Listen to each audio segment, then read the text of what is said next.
Okay, so it looks like we should be live. I think everything's working, so that's good. That's really good. Um, Hello. How's it going, guys? What's up? Hopefully it's working and you guys are here. But yeah. Um, yeah, I think it's working, so we'll just give it a minute for everyone to find their way in. Oh, we're just seeing the news about the 2024 Winter Classic. Hello, Brady. How are you? King Vader. Hello. How are you guys? Oh, there's one thing I needed to get up, and that's the Streamlabs. Bear with me. I mean, I've got 15 minutes till the coverage starts, so I should be fine. Right. How is everyone this evening? Hoping Cleveland will get to host the Classic in 2025. Hello, Logan. Welcome to the stream. Hope you're having a wonderful evening, afternoon, whatever it is where you are. Hope things are going well for everyone. Hope you're all having a wonderful, wonderful day. Happy New Year to everyone, by the way. Happy New Year. Hope everyone's good. Yeah. So, 2023.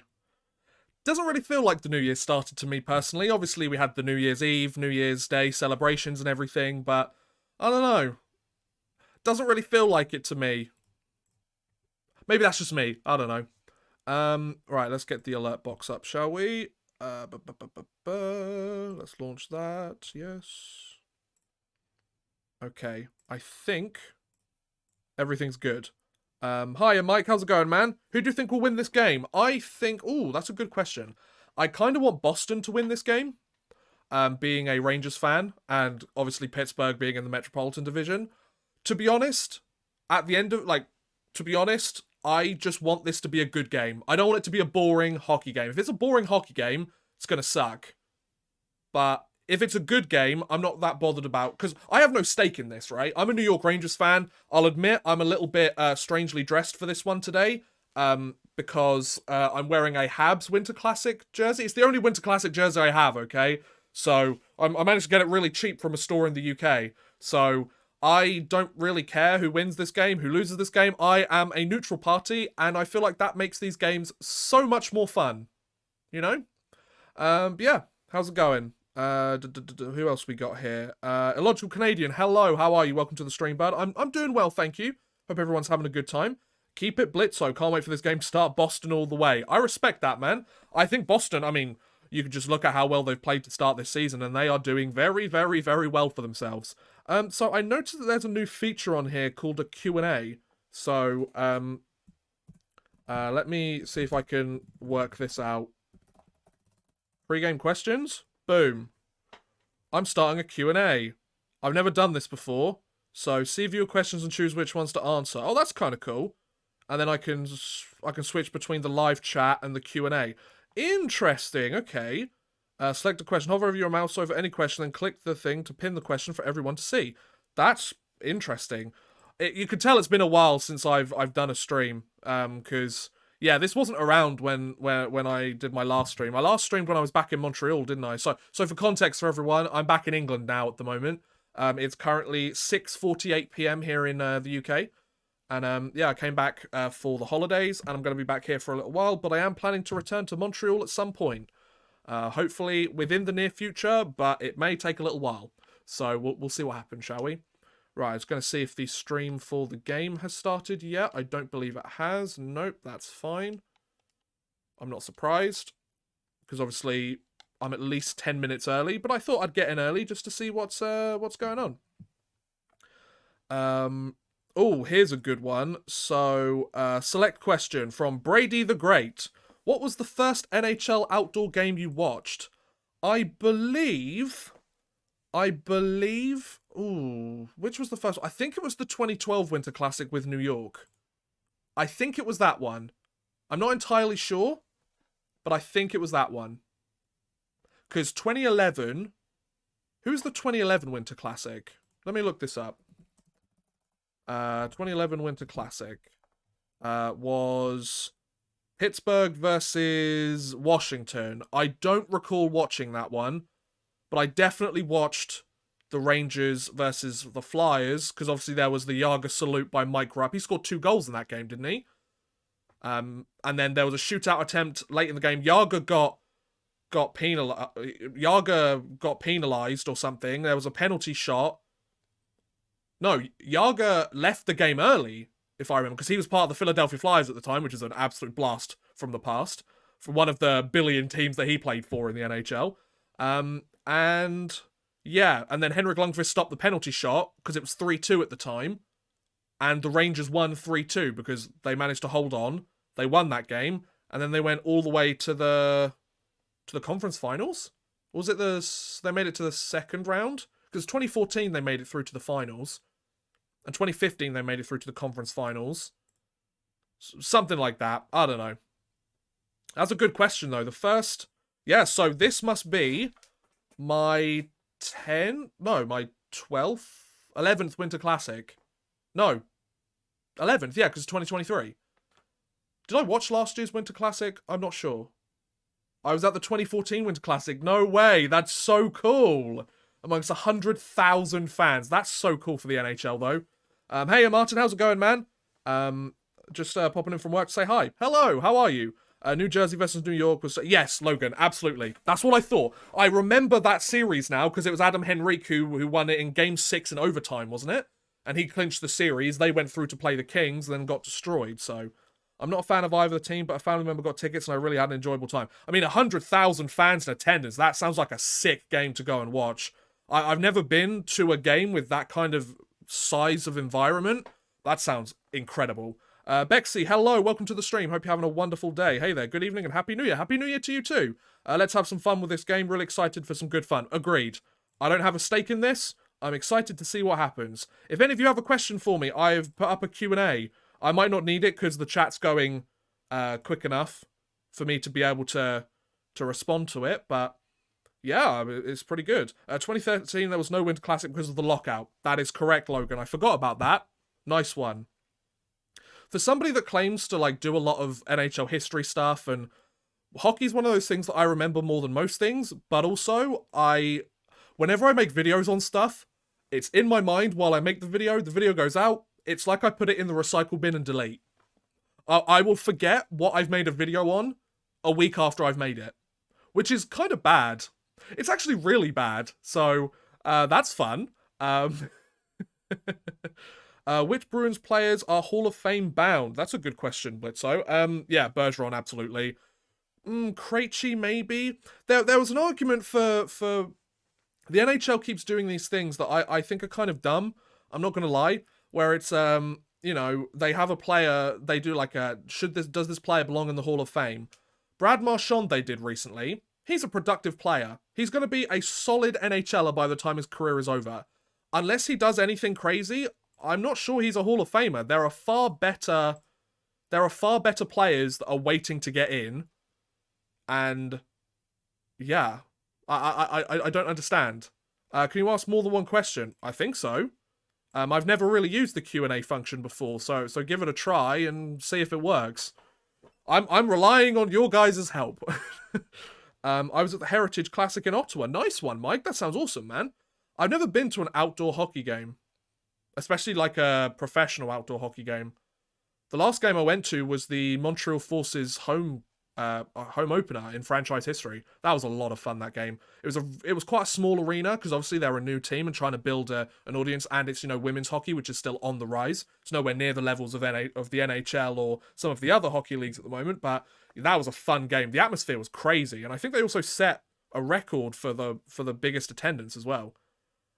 So yeah. It's a lot of fun. I really enjoyed that game, actually. It was a blast. Yeah, so I think I've got everything set up. Let me know if the stream is working.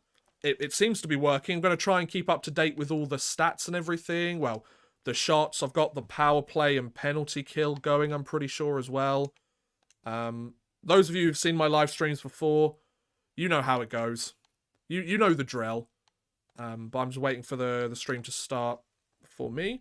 How isn't McGeilney in the Hall of Fame yet? That's a good question. Do you think it's the fact that he didn't win a cup? Because he didn't win a cup, did he? Let's actually take a look at Alexander McGeilney's career, because I feel like we need to take a look at that. And then Tearjerker, I'm going to answer your question. So Tearjerker's got a good question. Let's take a look at Alex McGeilney. Alexander McGeilney. So let's take a look at his elite prospects, because I find the elite prospects page very helpful. Oh, he did win a Stanley Cup. My bad. Who did he win it with? He won it... Oh, he won it with the New Jersey Devils. Okay. Right, that makes sense. He's the president of Amur Habarovsk. I did not know that. You learn something new every day, right, guys? Yeah, oh wow, he had 83 points in 75 games that year. And he had 16 points in 25 playoff games. Damn, okay, fair play McGeilney then. So Alexander McGeilney, he scored 473 goals and 1,032 points in 990 NHL games over parts of 16 seasons. He had 86 points in 124 playoff games. He went to the All-Star game 5 times. He won the Rocket Richard in 92-93. And he won the Lady Byng Trophy in 02-03. And he's a member of the Triple Gold Club. Yeah, he's a member of the Triple Gold Club. Why isn't he in the Hall of Fame? Every single member of the Triple Gold Club goes into the Hall of Fame because it's such an exclusive group. Yeah, Hall. Is it one of these cases where there's guys that had better resumes that keep retiring year in, year out, and they end up going in? And so it's kind of like, oh, you'll get your time next time, but then he just had a string of bad luck? I don't know. That's really interesting, because you would think that a guy with his numbers, his long and successful career, Stanley Cup, Rocket Richard, Lady Byng, Triple Gold Club, for goodness sake, like, what more could the guy have done? You know? That's, wow. Okay, no, that's a really good point. I get, the only explanation I can think of is the fact that, like, every single year there's been a first ballot Hall of Famer that's come along and they're like, well, he needs to go in because he's got a better resume. But there aren't many members of the Triple Gold Club, so... Oh, that is interesting. Come on, Hall of Fame, give it to him. Tearjerker's question. When are you coming to Finland? That's funny you mention that. It's not quite the same, but I was actually thinking about going to Sweden at some point. I saw all the stuff about Henrik Lundqvist's retirement ceremony in Frölunda in Gothenburg, because obviously he played for Frölunda before he joined the New York Rangers. And I was like, damn, I really want to go see a Frölunda game. And I was looking at flights, and I was looking at, like, costs of tickets and stuff, but I don't know if it's going to be feasible for me. It's kind of one of those bucket list things that I might get to do at some point in my life. Will it be anytime soon? Probably not. But no, I'd love to go to Sweden. Finland, obviously, is cool. It'd be nice to go see Kirky play in a Eucharit now. I don't know how that would work, but who knows. Haven't ever been to an outdoor game, but I'm going to see live hockey for the first time in years on Wednesday. Nice, Bexy. That's awesome. Really excited to have that experience now that I'm truly into the sport. That's perfect. Now that you're now you're all in, do it. Let's do it, you know? Right, let's go with this question from Mike. Mike, did I just change it? Wait, what? I need to, here we go. Sorry, it just takes a second. Are you watching the World Juniors? I haven't watched any of the games because I'm here in England now, and I'll be perfectly honest, the World Juniors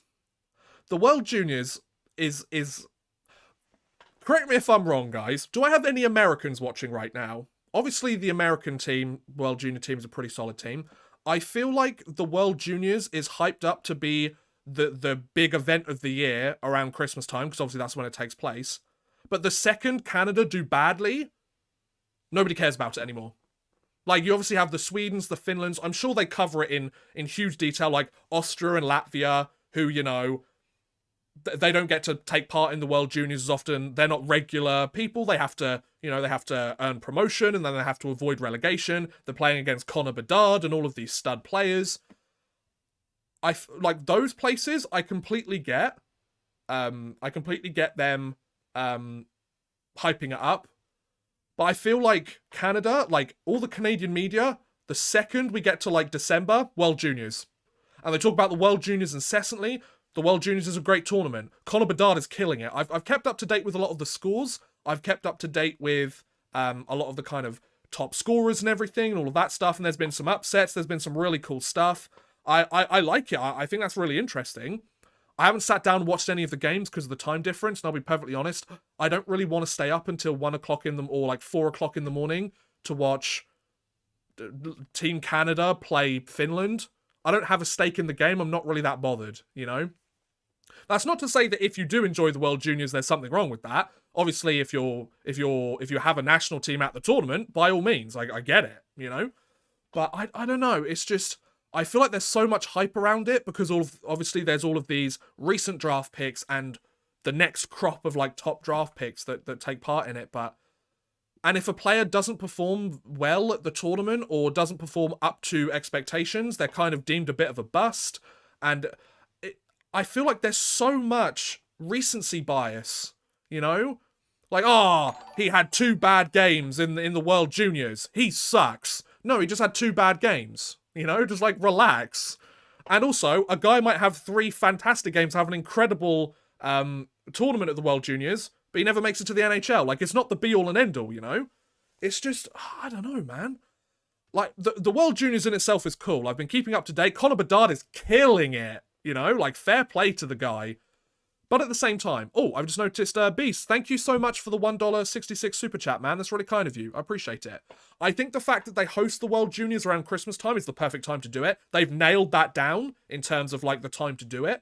Because, obviously, everyone's at home for Christmas, or they're chilling and they've got time off work over the holidays. That's the perfect time to do it. It's the perfect time to do it. So, brilliant. Great job. Between Christmas and New Year, obviously the group stage, now we've got the playoffs, so a lot of the countries aren't as invested anymore, which is okay. I think also the Spengler Cup. I've been more interested in the Spengler Cup this year, and I'm not quite sure why. Maybe it's the European hockey fan in me. I've been really down for the Spengler Cup, so I don't know. Let me just see if the stream is going. I see I've got a lot of comments that I need to answer, so bear with me. Right, okay, so yeah, the Winter Classic is on my TV now. Just need to get it playing. Oh, can we go back to live, please? Wait, 1 second. Wow, Beast, you are sending a lot of super chats, buddy. Thank you so much, man. It's very kind of you. I do appreciate it, man. Super chatting is an option in the stream if you want to send a couple of bucks my way. You don't have to, of course. Like, I will remind you, like I do every single time I talk about super chats. You do not need to worry about it if you don't want to. It's entirely up to you. Do what you want. It's your money. Happy New Year. Who cares? You know? I would appreciate it, but you don't have to. It's entirely up to you. Anyway, so we've answered that question. That was a bit of a long-winded answer to your question. Did that actually, like, help? I don't know. Happy holidays. City Life Project. Isha, how you doing, man? Nice to see ya. Yeah, happy holidays to you, man. Hope it's all going well. World Juniors this year is the most parity it's had in a decade. Yeah, I've seen all of these upsets, which is really cool, you know? Like, it's nice to see, obviously, coming from a country where, you know, coming from a country where we're always the underdog at these tournaments, I always root for the underdog. And everyone loves an underdog story, right? Yes, it's great to see Canada win all the time, but, like, come on, you know? Wow, I'm getting lots of super chats from Beast. Thank you, man. It's very kind of you. Much appreciated. Also couldn't resist baking a Penguins tribute into the Sens count. Nice one, man. I like that. Yep, because we got Crosby, we got Malkin, we got Yager, and we got Lemieux. I like that. Respect, man. Respect. Hey, dude. Hey, Agoro. Welcome to the stream, man. Hope you're having a wonderful day. Good to see you back. Thank you. I appreciate it. Thanks for coming out. I love your videos. Oh, you're too kind. I've been keeping track on hockey, but it sucks when my Hawks are getting cooked. Yeah. Rebuilds are tough. Rebuilds are a tough one, you know? Because on the one hand, you want to be able to, you know, you want to be able to keep with the, you want to keep up with the team and support your team, but some nights it gets difficult. Trust me, I am a New York Rangers fan. We went through a rebuild recently. There were some nights where it was very difficult. I will be honest. But there you go. What else have we got?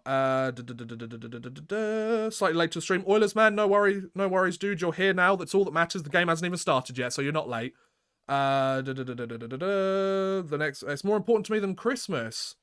You don't know the players' incredible tournament. Yeah, I respect that. Like, I respect the fact that it's a yearly tradition, the World Juniors. I respect the fact that, obviously, if your country is in the tournament every single year and you're a huge hockey fan, and obviously the NHL doesn't play on Christmas and Boxing Day and several of these days, so I respect that. Like, I absolutely. I think it's just, like, from my perspective as a UK fan, unless, if, now, let's be perfectly honest. If Team Great Britain's players were in the World Championships, I would watch that in a second. That's what I wanted to say. I would watch that in a second. I kind of stumbled on that, didn't I? I'd be down for that entirely. They would get destroyed every single game, but I'd love the experience to see some of our young players get the chance to represent their country on the biggest stage they can at that point. So, yeah, I get that. I guess it's just because my country's not in it, and because I don't really know any of these players, and I'm not really that bothered, like, because there's so much hype around the tournament that people think it's a be-all and end-all, which I disagree with as well. Personal preference, I guess. Like, I've been keeping up to date with it, like I mentioned, and Connor Bedard's killing it. That's the kind of storyline that I'm liking, because obviously everyone's hyping Connor Bedard. He's living up to expectations so far, and some might say he's even far surpassing them, especially at this tournament. I want to see how many points he scores. You know, that will be fun. That's kind of the storyline I'm keeping track of. Happy New Year. Yes, Happy New Year to you too, man. Never a problem. 2022, 2021, and 2020 haven't been kind to me. I feel you, man. Whether it's sports or life in general, this last year sucked. Like, 2022, get lost. I'm done with you. 2023, new year, new odd man rush. Well, not quite. Like, the content's gonna kind of change a little bit, you know, like, things are moving on, but I've got some fun stuff planned, I think, and I'm excited to share it with you all, so let's catch up soon. Yeah, of course, Isha, man. Yeah, we'll catch up soon, absolutely. Play NHL 21 while listening to the streaming game. Nice one, man. I respect it. So what else have we got? My Cubs rebuilt and won the World Series. You gotta do them sometimes. Absolutely. Rangers rebuild. They go to the conference finals last year. You know, sometimes it just works out. Sometimes rebuilds don't work out. Buffalo. I mean, Tage Thompson's killing it now, but as a team, I don't know. Let's take a look at some of these other questions. I think I've answered most of the chat. Oh, we've got lots of questions here. Oh, here we go. We've got another question from Brady the Great. Do you have any plans for a future draft day disaster? No. It's kind of, I look back and that's kind of it's a series I did, I think, what was it? 2 or 3 years ago now? It's never a case of I've never wanted to not do them. I think it's more that I couldn't find a draft that was that much of a disaster in recent memory. Like, people seem to enjoy them. They took a lot of work and a lot of writing. And because I was churning out videos every Thursday and Sunday, I just didn't have the time to make one. I think that's another reason for it as well. So, for context, for those of you that keep up to date with all my videos or you watch consistently, you're a regular viewer, my video schedule is probably going to be reduced over the next few months. I've got some other stuff going on in the background, like I'm working and stuff, hopefully, over the next few months in order to try and move over to Canada again, and full time and for good. But I want to try and get a video once a week would be good. I'm not sure if that'll be feasible in the near future, but once every 2 weeks. But I'm kind of going for I want to do longer videos. I've got an idea for a couple of videos that could be longer videos, but less frequent, which I feel like maybe I should go for quality over quantity. I've always tried to do that, but obviously sometimes you need to keep up to date and you need to put more videos out to stay relevant, I guess, in the space. But December was an incredible month, so thank you all for the support last month. I actually really needed that, so much appreciated for that, folks. But yeah, I'm excited to see what the channel holds for the future. Will it be good? Will it be bad? I have no bloody clue, but let's find out together. So, yeah, I hope that answers that question. I may do one in the future. It's one of those series that I can just always come back to. There's always going to be drafts, you know? But yeah. Have you watched any of the World Juniors? Latvia is playing Team GB in April, I believe, in Coventry. Yes, I did hear about that, Blitzo. I've had a big thing about the World Juniors, so hopefully that answered your question. I'll just roll it back a couple of minutes. You'll hear my thoughts. Side note, the Pittsburgh Penguins logo and jersey for the Winter Classic. Mwah! I'm a huge hockey history buff. Well played, Pittsburgh. Well played indeed. Boston, for a Bruins fan, I understand the appeal. For me, it doesn't really do much. I think I sent the same question twice. No worries, man. It's all good. Thoughts on the Rangers possibly trading Lafren? Yeah, I don't think it's going to happen. Here's another thing. Right, this is odd man rant time. All those like hockey pages, I'm not singling out anyone in particular, because it's not just one person doing it. It's a sport-wide thing and a sport media-wide thing. Whether it be individual creators or media outlets or writers or Facebook pages, love sexy hockey on Facebook. I don't know. Maybe that's just where I see them.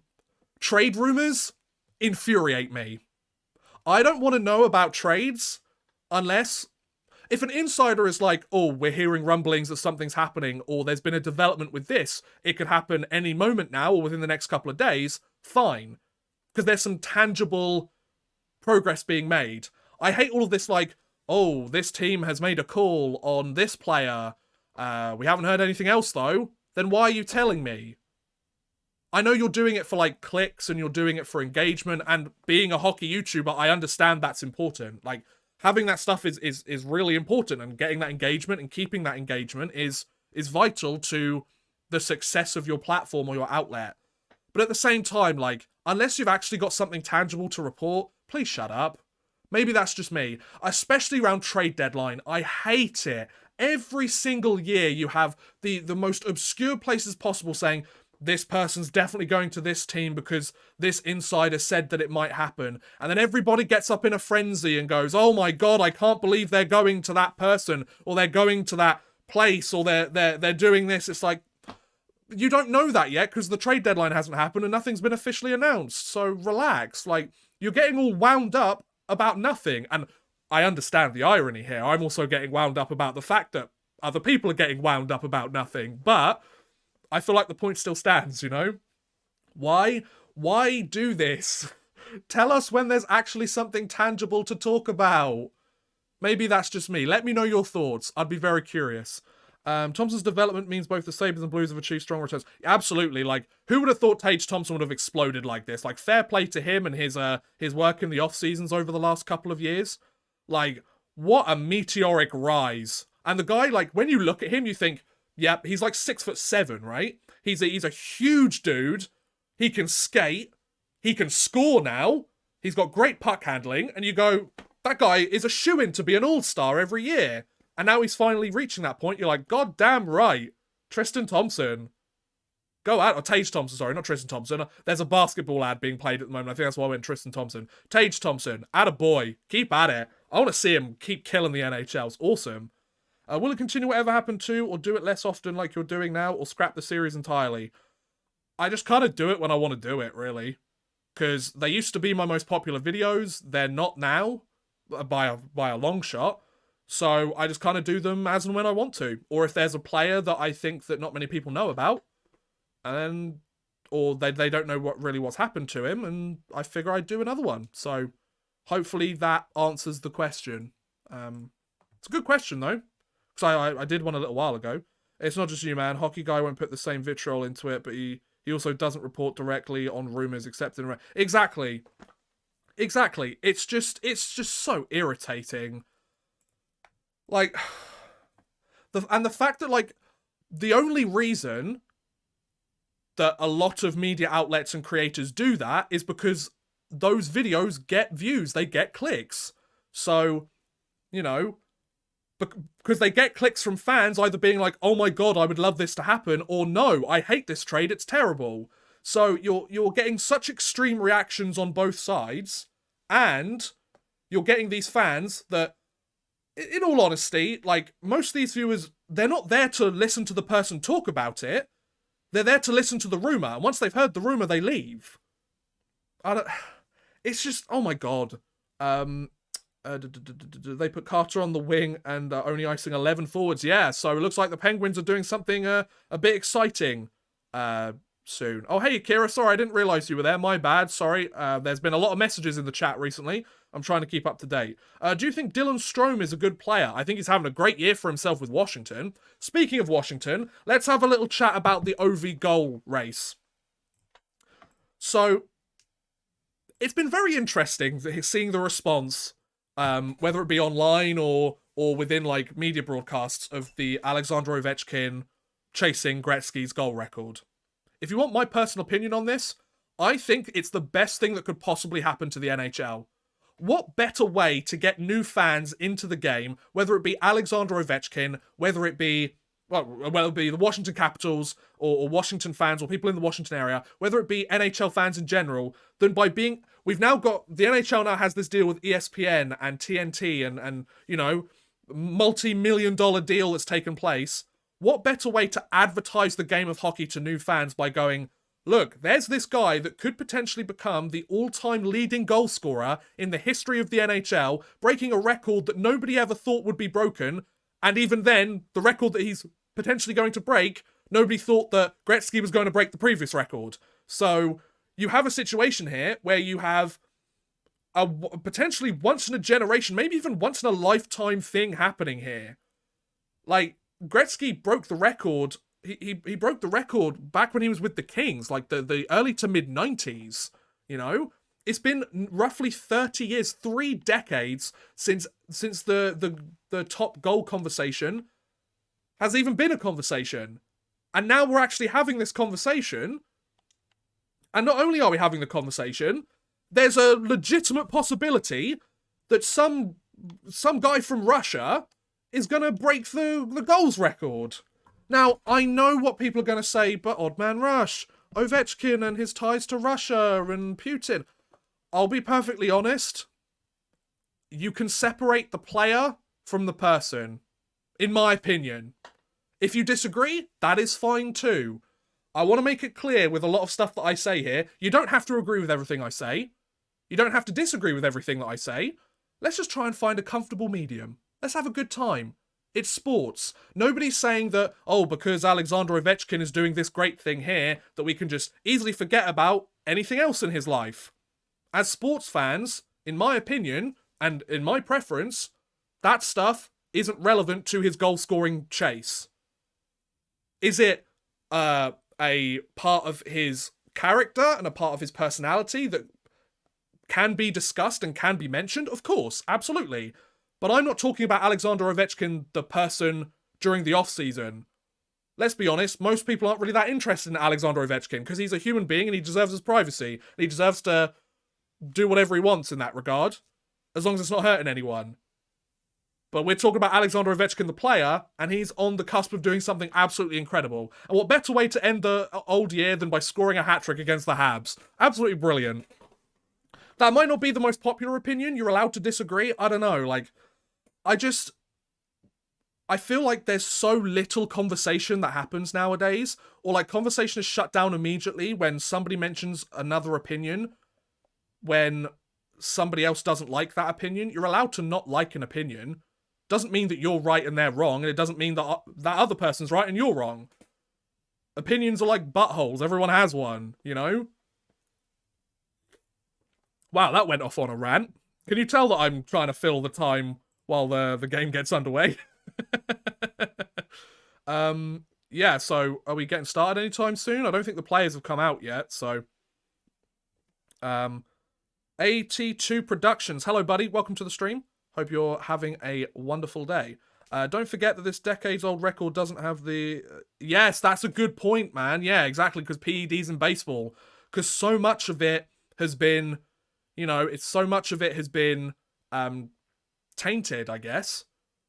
I love the joke that a lot of people make, and there's the argument that's like, you know, just let them all do it and see what happens. How incredible would baseball be? I mean, I wouldn't take them myself, but I can see the argument. It would be really fun. I mean, let's be honest.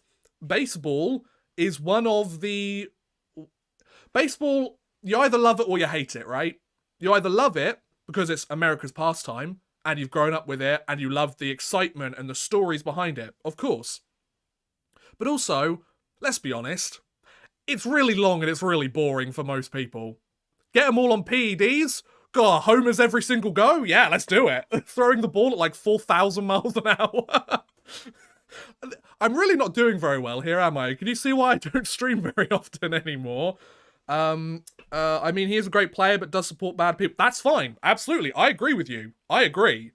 Don't get me wrong. I'm not agreeing with the stuff that he does away from the game. Absolutely. But I'm not talking about that. I feel like you should, in certain aspects, be able to separate the athlete and his career statistics from what he gets up to. Like, back home and during the off-season. That's my personal opinion. If you disagree, that is perfectly fine. Sometimes buttholes are full of poo-poo. Absolutely, tearjerker. Yep, you're pretty true. It's worth pointing out that when Panarin publicly supported the main figure as national... Yeah, exactly, Beast. Like, we also have got to keep in mind that people's families are over there. There's stuff going on. It's very easy for people to cast stones from the other side of the world and go, oh, well, if I was in that situation, you're not in that situation. So you've never been in that situation. And to be honest, we should all be very thankful that, for the most part, we're not in that situation. So that doesn't really add any weight to me. Anyways, so the players have just got out on the ice. Looks like we're going to get the game started soon. I'm not doing like a play-by-play or anything. I'm just going to be talking about the games that happens. I'm hoping you guys keep up this chat. Like, it's really fun to have these discussions with you guys. Will Kane wait to leave in the summer to see if the Hawks get Bedard, or will he leave at the deadline? I feel like, Lucas, he's leaving at the deadline. Everyone's going to say, Odd Man Rush, he's going to the New York Rangers. No, he's not. I really don't think he is. And to be honest, I don't think that's the best move for New York. So, find somewhere else, Kane. I'd rather not have guys taking Roy Love Baseball, but I like to think the game is too long. Yes. I mean, once again, it was more of a joke. Like, I keep them out of the game, of course. But maybe just for like one season, right? I'm just messing with you. Let me switch this to the first period, because the game should be getting started momentarily. And then we should be good to go. Yeah, I'm really enjoying having this conversation, guys. Yeah, I hope you're all having a wonderful day. It is currently 7:22 here in the UK currently, which means that I've been streaming already for about 30 minutes, and the puck has not been dropped once. They always love to make these such a spectacle, which I understand, but at the same time, if puck drops at 7 PM, UK time, or 2 PM, drop the puck at 2 PM. Or 2:05 PM. Coverage could start at 6:30, but if the puck drop is meant to be at 7 PM, drop the puck at 7 PM, between 7 and 7:05. I don't know. Players on the ice, me and my Robo Penguin reverse retro, which I'm probably going to hardly ever wear outside because of moments like this in playoff games, because I'm terrified of wrecking. Fair point, man. Yeah, I get it. I don't want Kane on the Oilers. Would the Edmonton Oilers even be able to afford having Patrick Kane on the team? They've already got one Kane. Do they need another one?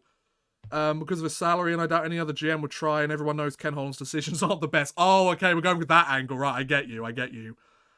Cade, hey, bud, welcome to the stream. Hope you're having a wonderful day. What are your thoughts on Eli Tolvanen being picked up by Seattle? I mean, it obviously didn't work out very well in Nashville. He never really found his game. He had good flashes, but for every single good moment he had like 2 underwhelming moments. He never quite found his rhythm. I think Seattle taking a chance on him, brilliant idea. Seattle's in that situation where, you know, I don't know, like, I guess it's, yeah, like, Seattle are in a position where they're just trying to see who sticks. They're trying to make a competitive roster. The Penguins have a 2-2-1 record in outdoor games, by the way. They just flashed up on the screen. I thought I'd let you know. I do love those jerseys. They are beautiful. Flashback to the Pittsburgh Pirates NHL team. I love it. They didn't last very long, and they really kind of sucked, but they were a thing. And if you watch my NHL owner who worked for the Mob video, you'll learn all about them. So maybe get on that. After this, of course. But yeah, once again, I will remind you guys that super chatting is an option in this stream as the game is about to get underway. Like I said before, it is not compulsory. You do not have to if you do not want to. I completely understand. It is entirely up to you. But should you wish to send a couple of bucks my way to support the channel, I would appreciate it. It's up to you, though. And I'm going to keep telling you it's up to you if I ever mention it, because I don't want you guys to feel like you have to, because that would be really weird. I'm a Red Wings fan. I feel bad for you having to deal with first Chiarelli and now Holland. Yeah, fair point. The Oilers pick some interesting general managers, don't they? It's an outdoor game. I live close to Boston. It's been unbelievably warm the past few days. I probably got delayed due to ice. Okay, that's a fair point. Yeah. You know what, 82? That is a fair argument. I don't know if that is the case. If it was the case, then my bad. But yeah, that is a very fair argument to make, actually. So, yeah. Yeah, I'm not a Penguins fan, but I might actually buy one. Yeah, they are beautiful. They look so good. Oddman Rush likes. You know, like those, like the Telltale games, it's like, this person will remember that. Or like, this person liked that. That is me with those jerseys. But yeah, so we've got the first period coming up very shortly. We have the Boston Pops singing the national anthem. Fair enough. I have no idea who they are, but I hope they do a good rendition. I've got the TV muted, so... And it's not my national anthem, so... And I'm not even there. So I don't need to be quiet for it, do I? The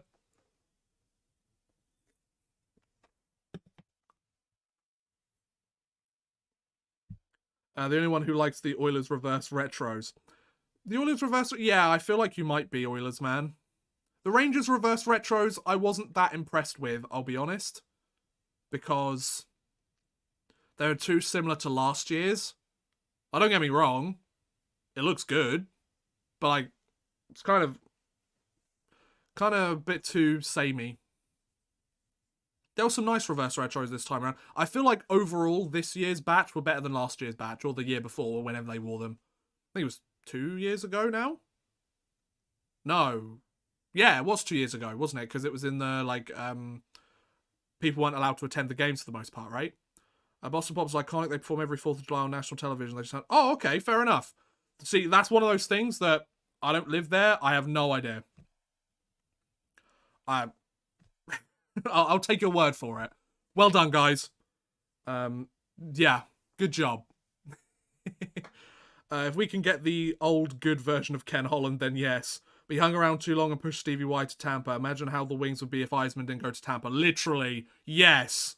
I feel like Ken Holland is one of those guys that he's able to make a really good team for the early to mid 2010s. Because that's when he did his best work. Or the late 2000s, early to mid 2010s. The problem is, we're coming up on the mid 2020s now. I feel like the league's kind of passed him by a little bit, but maybe that's just me. I don't know. I'm just some chubby British man on the internet who talks a load of rubbish, and for some reason people seem to be down for it, so... Oh, did you guys see the news that next year's Winter Classic is going to be Vegas versus Seattle? I love how the Seattle Kraken have got a... they've got a Winter Classic before the... before, like, so many other long-standing NHL teams have. I feel like that's really unfair. I've just noticed that Bobby Orr is wearing the nicest jacket. It's a Boston Bruins, like, Winter Classic themed jacket. If they did a New York Rangers one of that, I would buy the hell out of that. Oh my god. Oh, that looks so nice. I mean, obviously it's the NHL, so they're going to charge like $14 million for it, but... Oh. Oh, look, it's Zdeno Chara. Is that Johnny Busick? No, it can't be... Oh, yeah, it is Johnny Busick, number 9. Yeah. So Zdeno Chara and an old Johnny Busick. That's really nice. I like that. Obviously, Chara's getting a lot of stick taps and a lot of, I would imagine, a lot of cheers from the audience. So they're about to do the ceremonial puck drop. And then we should be ready with the game. And here comes number 4, Bobby Orr. Ah, Bobby Orr. The NHL was robbed of Bobby Orr because of everyone trying to take out his damn knees.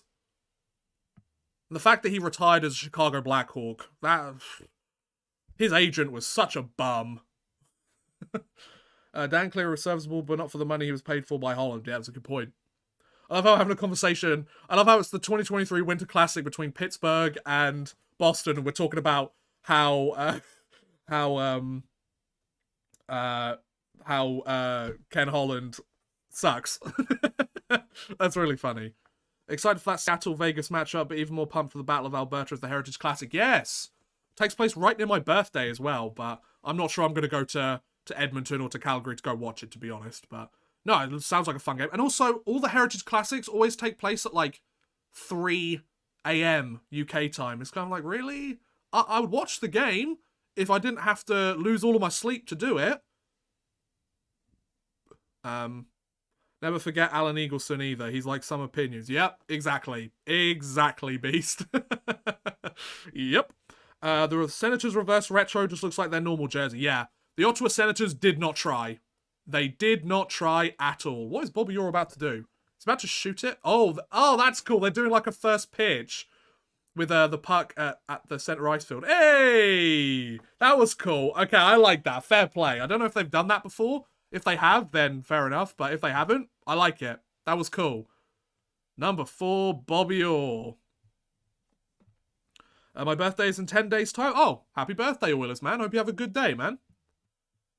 This Winter Classic is close to mine. Nice. So opening face-off is coming up next, and then we're finally getting a hockey game, almost an hour after I started streaming. I always do this. Where it's like, you know, I'll get there 15 minutes early, you know, get settled, make sure everyone has time to jump in, and then, boom, here we are. And then an hour later, we're waiting for the opening face-off.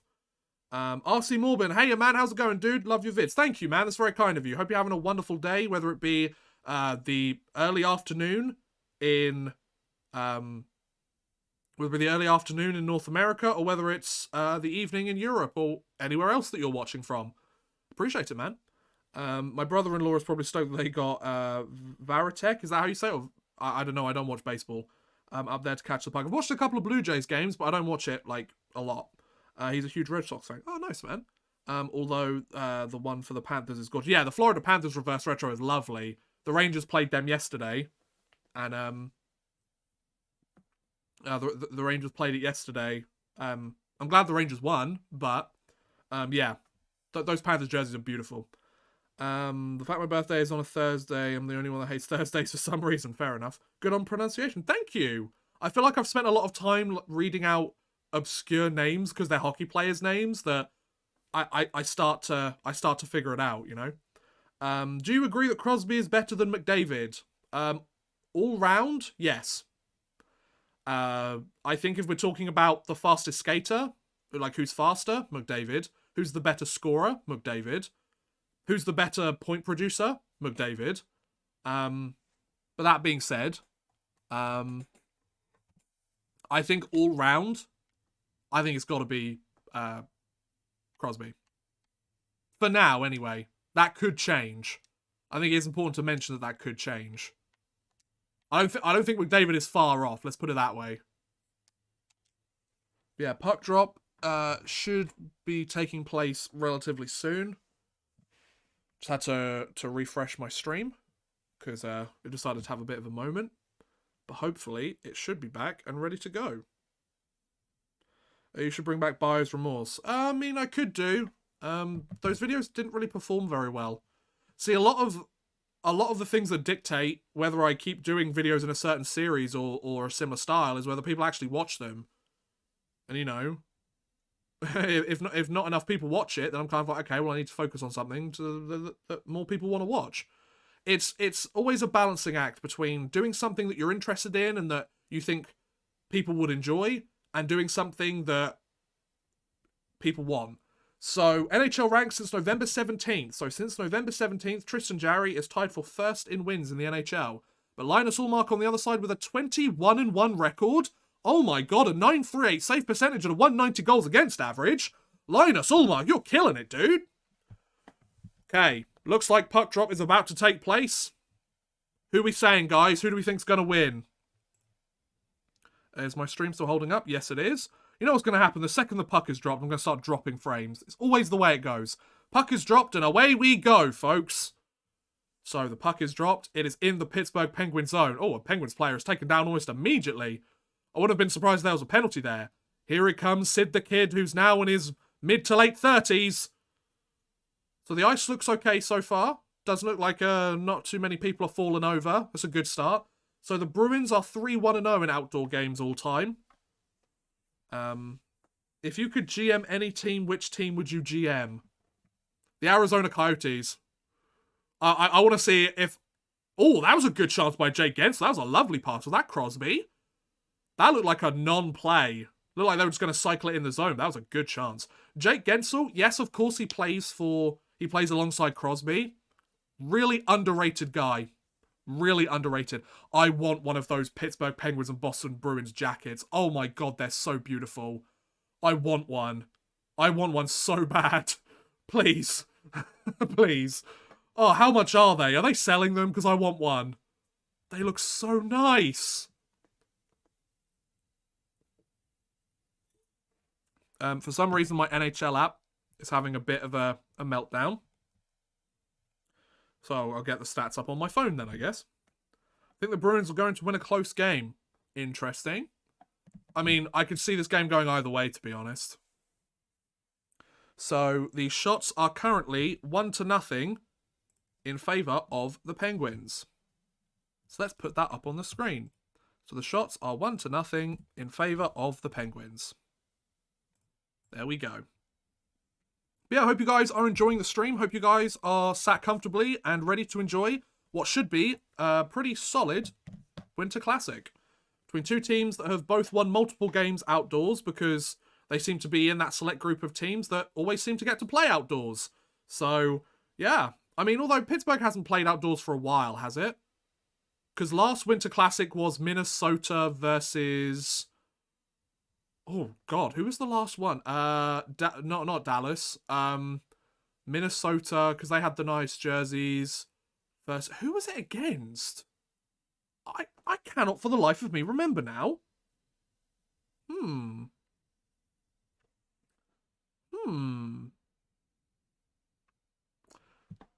going to have to look this up. This is going to bug me. This is going to infuriate me. 2022 Winter Classic. Who did they play? The St. Louis Blues. Of course they did. Odd man rush, you idiot. So, yeah. I don't think Pittsburgh have played an outdoor game for a while. And I think the last one they did was a stadium series, which doesn't count in this sense, I guess. Yeah, Penguins played a stadium series game in either 2019 or 2020 against the Flyers. Okay, fair. Yeah. Racton, hey, bud, welcome to the stream. Hope you're having a good day.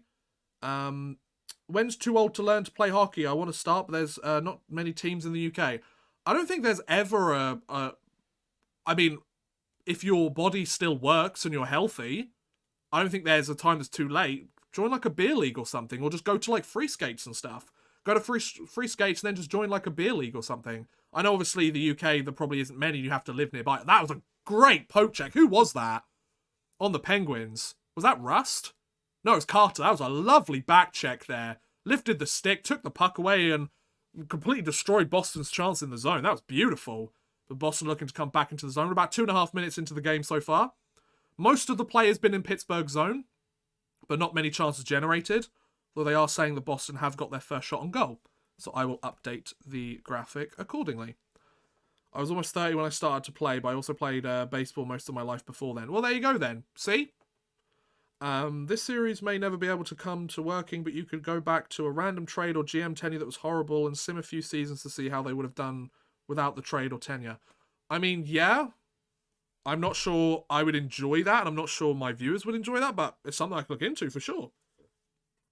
Oh, excuse me. Oh, you're only 18? Oh, you got plenty of time to learn to play hockey, dude. If you're only 18, dude, like, you got plenty of time.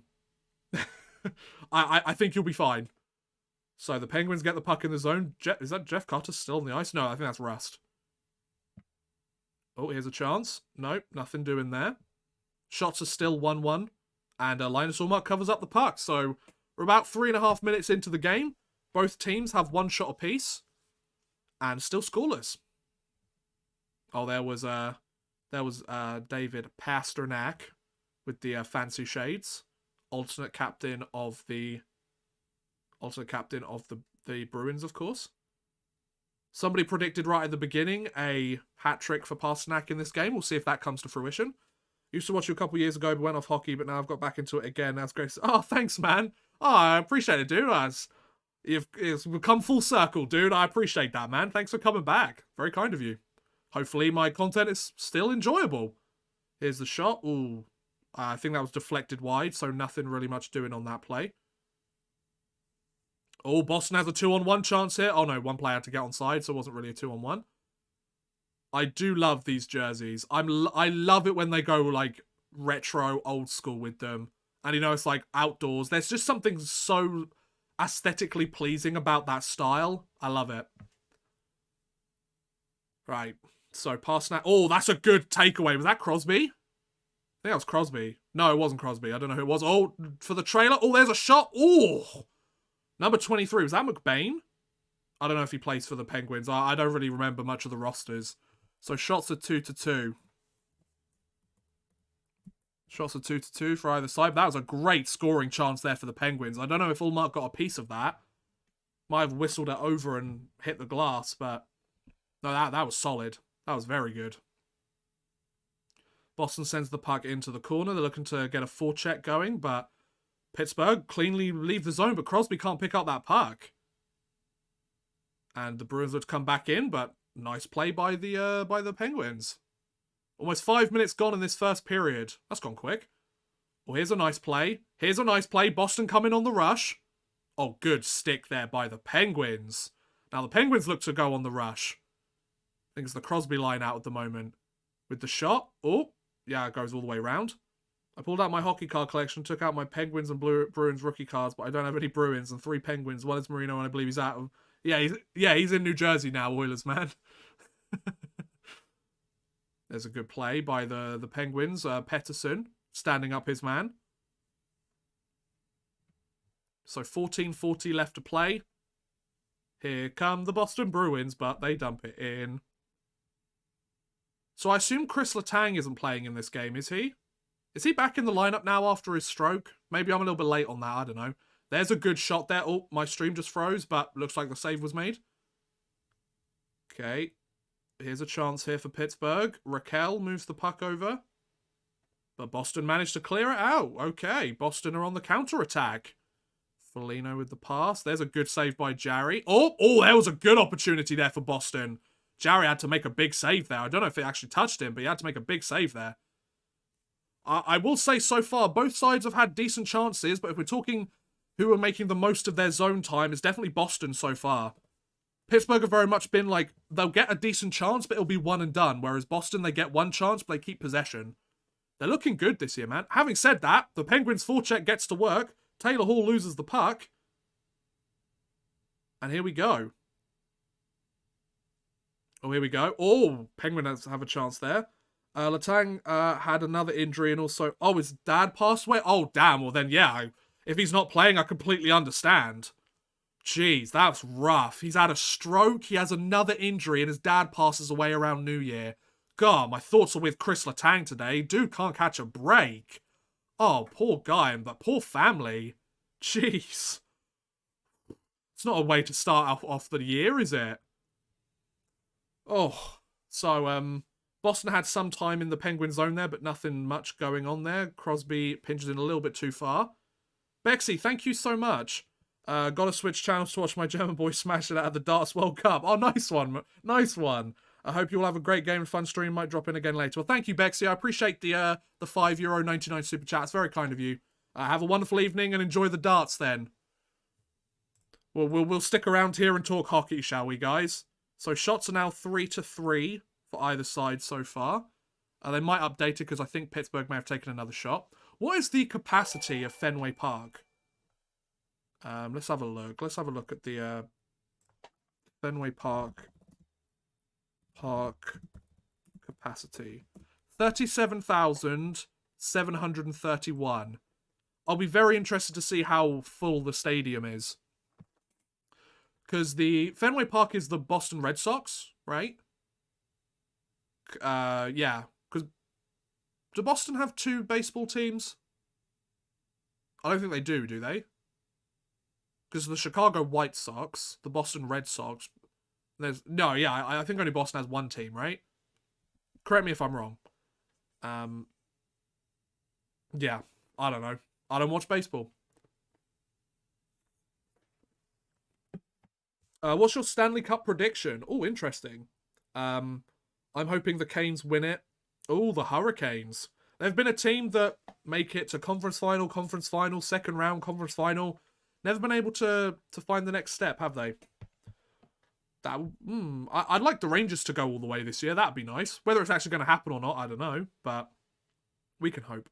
The Braves played in Boston for a time. That's ancient history. Oh, okay, fair enough. Only the Red Sox. Okay, thanks, guys. But the Bruins are looking good. See, I don't know. Because the regular season is so vastly different to the actual playoffs, it's so tough to predict. Like, yes, Colorado were a solid team last year during the regular season, but how many people predicted that they were going to win the Stanley Cup last year? They were a solid contender. There's no denying that, and I don't think anybody was shocked that they won it. But did anybody think that they were going to win it? I don't know. Did anyone actually think, like, looking at it, oh yeah, they're going to win? I don't know.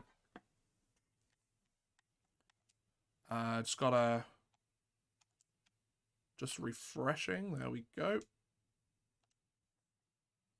So we've got another face-off.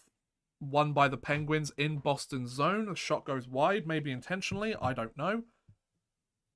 Oh, here's a chance. Oh, Crosby tries to take a sharp angle shot there, but nothing really doing on that. Crosby bats it out of the air. I mean, Crosby's still got it, man. He knows how to do this hockey thing pretty well.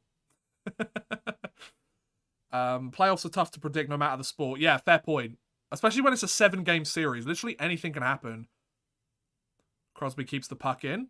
He works hard. Unfortunately, there's a good chance there. Ullmark makes the save. A glove save by Ullmark. Wow. Pittsburgh getting some pressure over the last shift or so. Shots are credited 5-3 in favor of Pittsburgh. So, Penguins getting the job done.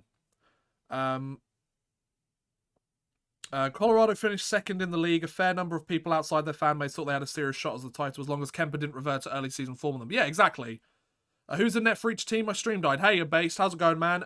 Linus Ullmark is in for Boston because he's been an absolute beast so far this season. And Tristan Jarry is in for the Pittsburgh Penguins. So both teams starting netminder, if I'm not mistaken, because isn't it Jarry and DeSmith in Pittsburgh? Oh, there's a brilliant chance for Malkin right out in front of the net. But Ullmark makes the save. There's some traffic in front, but oh, here comes Boston on a chance, but good defensive play by the Penguins. I mean, I will say that Boston may have had more zone time up until... Oh, here's a chance. Here we go. Who's this? It's Evgeny Malkin. He's looking for an opportunity. He tries a move, but Ullmark stands tall to the challenge. Linus Ullmark, he's getting the job done here today. I can see why he's got such solid numbers this season so far. So I'd say shots are now 6-4 in favour of Pittsburgh. Because Tristan Jarry covered up the puck after a shot from the Boston Bruins.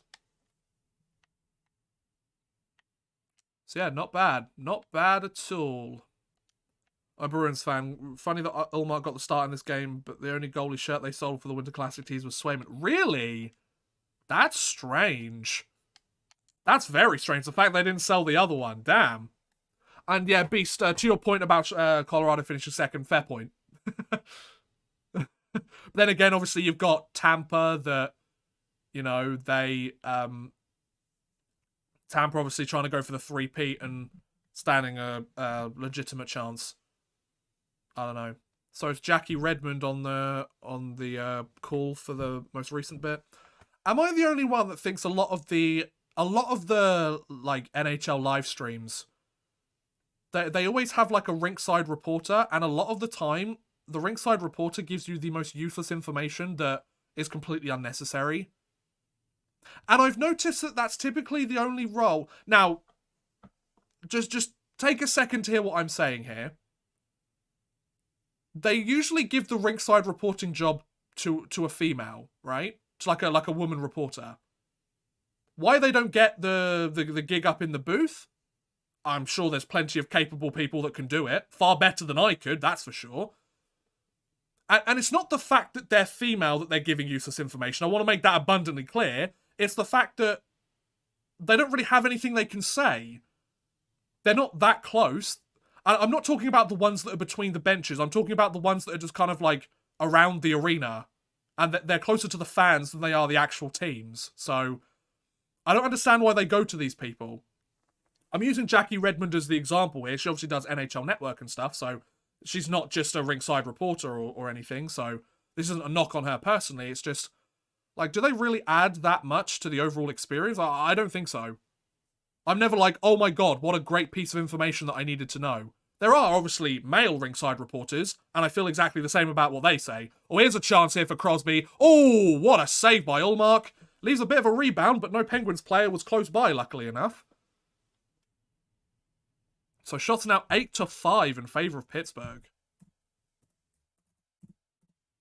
Penguins are firing on all cylinders. They're starting to feel their way into this game. I'll give them that. Oh, here's a chance for McAvoy. He shoots. I think I went wide. I don't think Jarry got a piece of that. Puck gets dumped out. Past the halfway mark in the first period. So over 10 minutes gone. And still scoreless. And it's an icing, I believe, on the Boston Bruins. Shots are 9-5 in favour of the Penguins. It's almost doubling them up on shots 10 minutes in. The closest equivalent in football, the sideline reporter, is frequently more in tune with injury news, especially around halftime in the booth. That's a fair point. Yeah, I guess I can see that. Injury stuff, yes. But 9 times out of 10, hockey ringside reporters aren't talking about injuries because there hasn't been one that's taken place, right? And, like, talking to them during the intermission? Yeah, of course. But, like, during the game, or, like, just before a face-off is about to be taken, and they don't have anything important to say? I don't know. Maybe that's just me. Maybe I'm just spewing out a bunch of cold takes today. I don't know. You guys let me know. Everyone's like, God, I hate this odd man rush guy now. 2023, he's turned into a right asshole.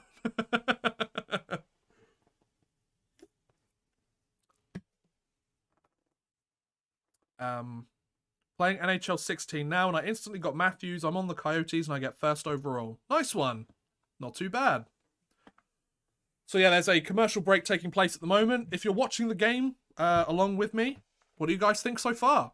I think it's been a pretty good start for both teams. I think Boston had the better start of them.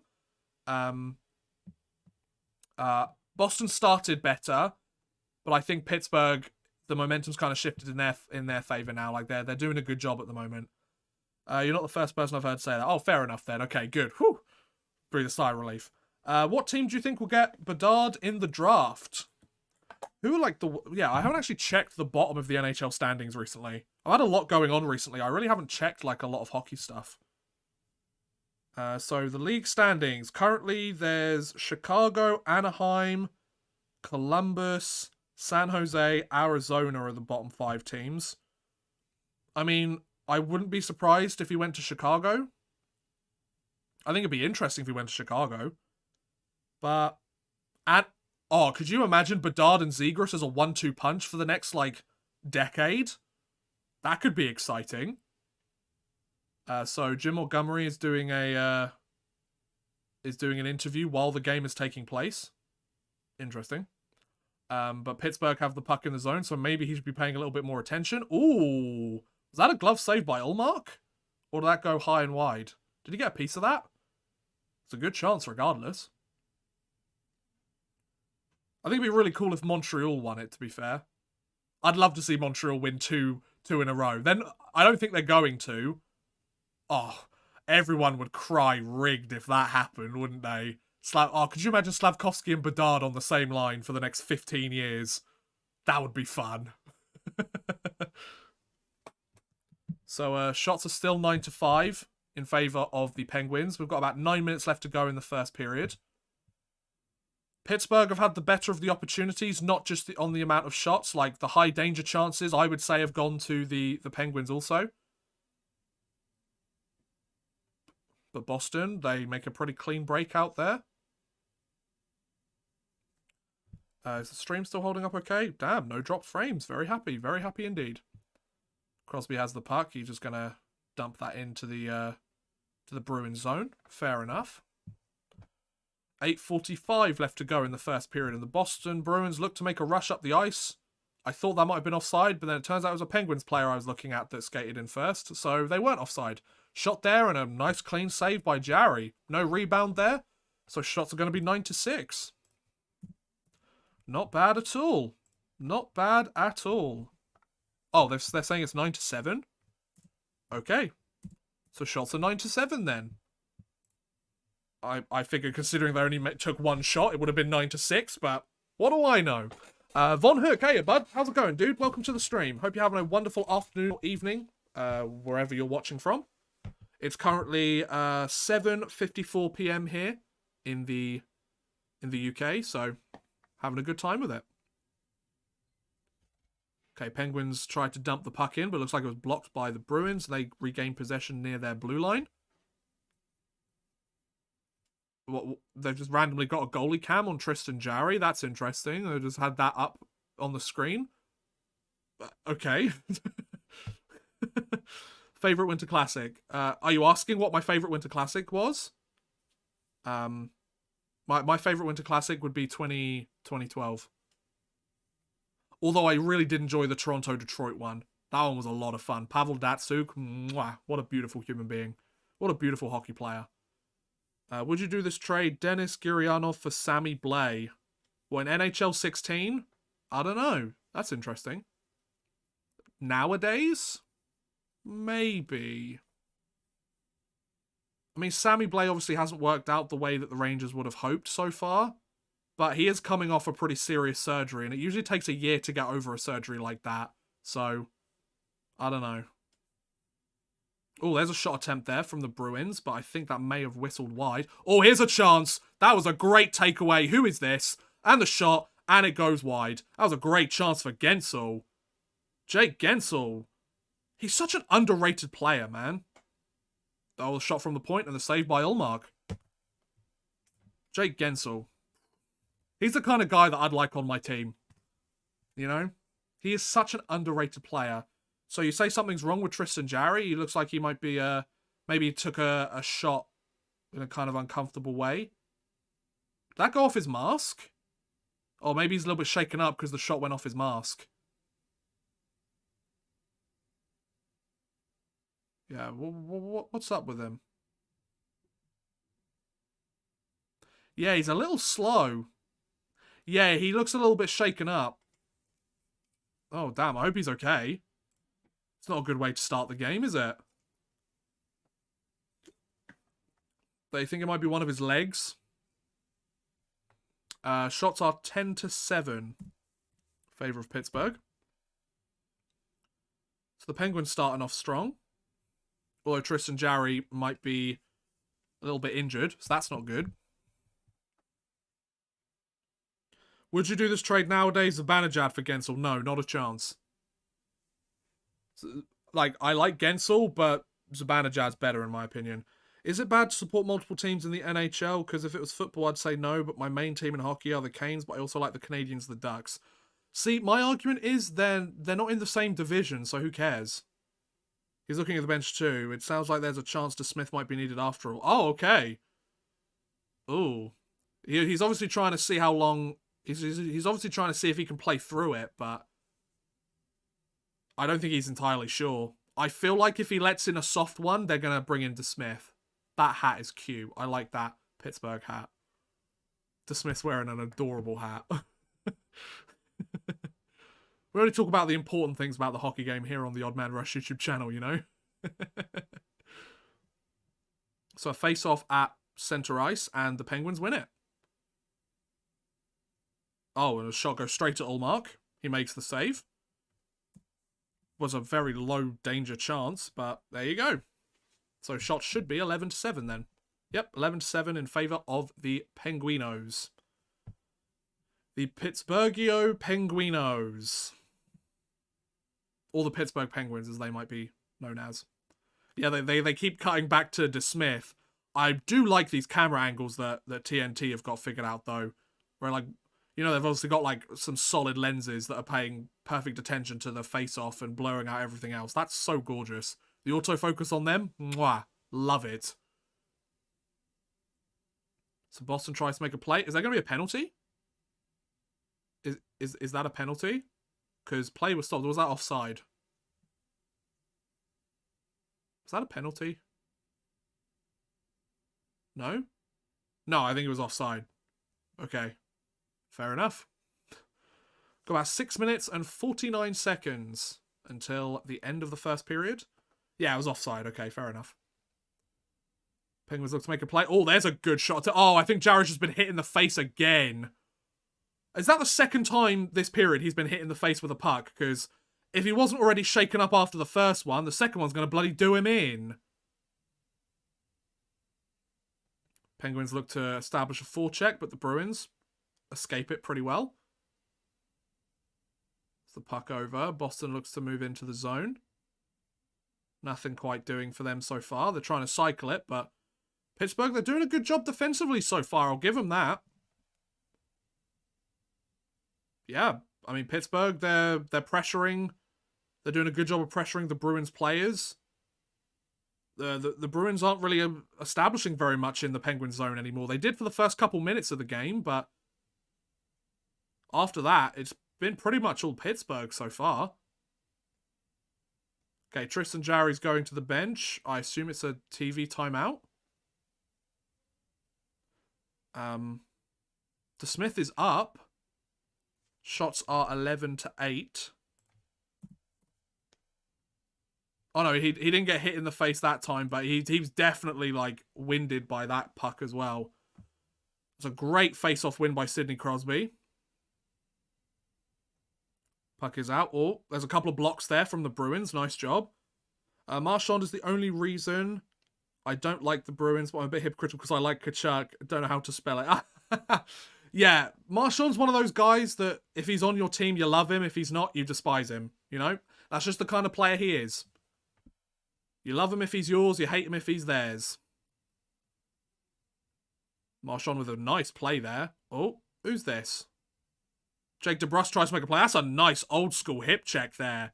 Got the old school jerseys on, so they make the old school hip check. I like that. Nicely done. Oh, Crosby with a nice little dangle. Oh, he tries to look for an opportunity, but he passes it right to Brad Marchand. They are former line mates. They do know where each other are. Oh, that could have been offside, but wasn't. Okay, fair enough. Oh, Crosby almost touches the puck as he's trying to change. Just under 5 minutes left to go in this first period. Brian Dumoulin with the puck. They move the puck up. Oh, here's a chance. Oh, that does hit the net, but Ullmark makes a good save.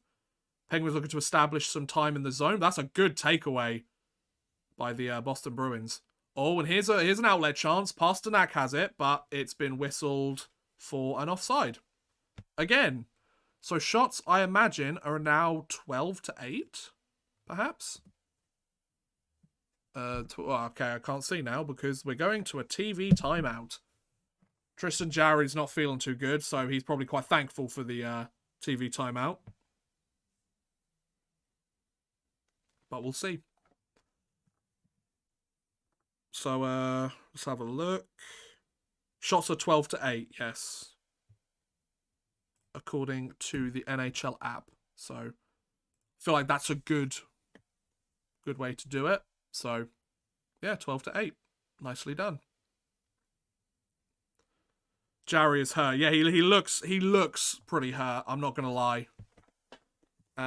So if we take a look at some of the other stats as well. So shots on goal 12-8, like I mentioned. Face off 71% to Pittsburgh, and only 28% to Boston. Obviously, it's early on in the game. There's only been a handful of face-offs. Power plays none, penalty minutes none. 11 hits to 7 in favour of Boston. 5 blocks to 2 in favour of Pittsburgh. So Pittsburgh have already blocked almost half a dozen shots. Giveaways, 3 giveaways for the Penguins, 1 for the Bruins, and 4 takeaways for the Penguins, and 0 for the Bruins. So the stats so far are favouring the Pittsburgh Penguins, and they've actually updated the shot counter again to make it 13-8 in favour of Pittsburgh. So, yeah. Okay. Pretty exciting, isn't it? So yeah, I hope you guys are enjoying the stream. We'll be doing another Q&A during the we'll be doing it. Oh, my stream's just the stream of the game has just disappeared. Would you do this trade, Alexei Lafreniere for Jonathan Huberdeau? Yeah. Who wouldn't do that trade? That's funny. Right.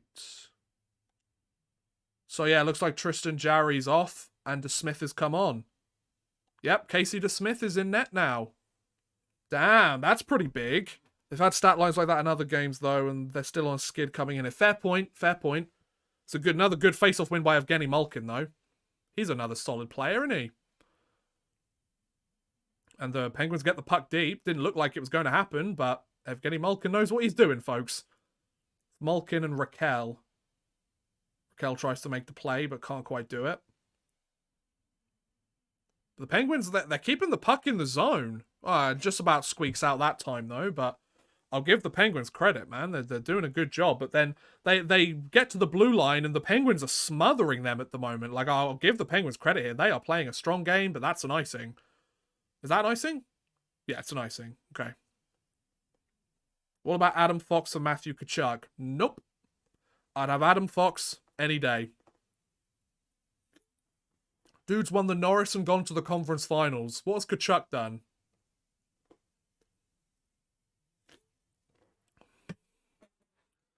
Wonder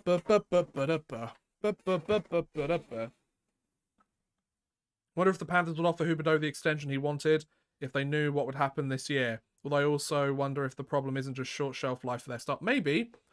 Obviously, power forwards, you know, you got to get them while they're in their mid-20s.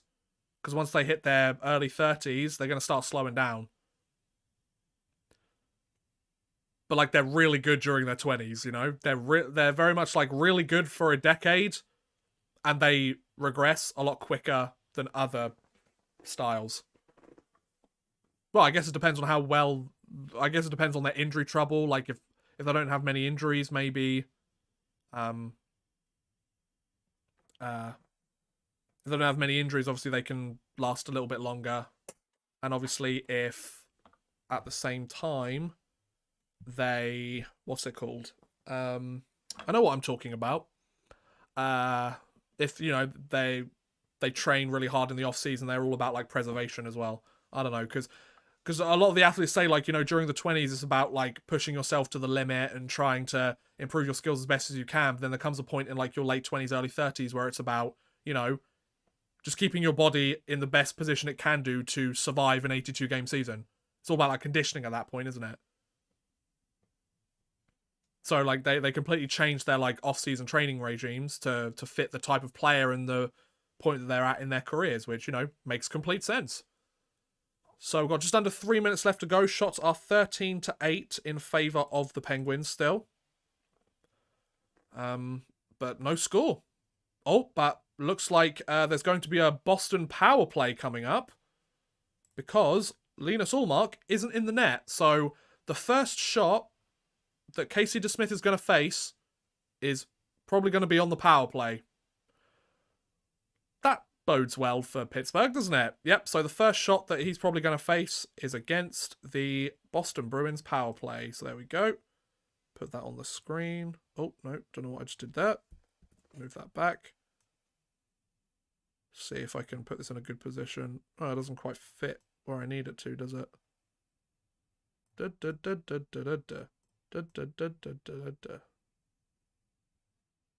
see if I can... Is that good? No, it doesn't really work either. Trying to find a place for it. It doesn't really work. That'll do. I don't know. I've done the best that I can. Odd Man Rush plays the game of move the power play marker thing to a position where it looks nice. Didn't check those before the stream. So faceoff is won by Pittsburgh, but Boston are quick on the draw. So the Penguins' penalty kill is 83.9%, which is third in the NHL. The Bruins' power play, 27.6% for sixth in the NHL. So 2 top 10 units going at it. Let's see who comes out on top. The Bruins are going to be on the power play for the vast majority of the remainder of this period.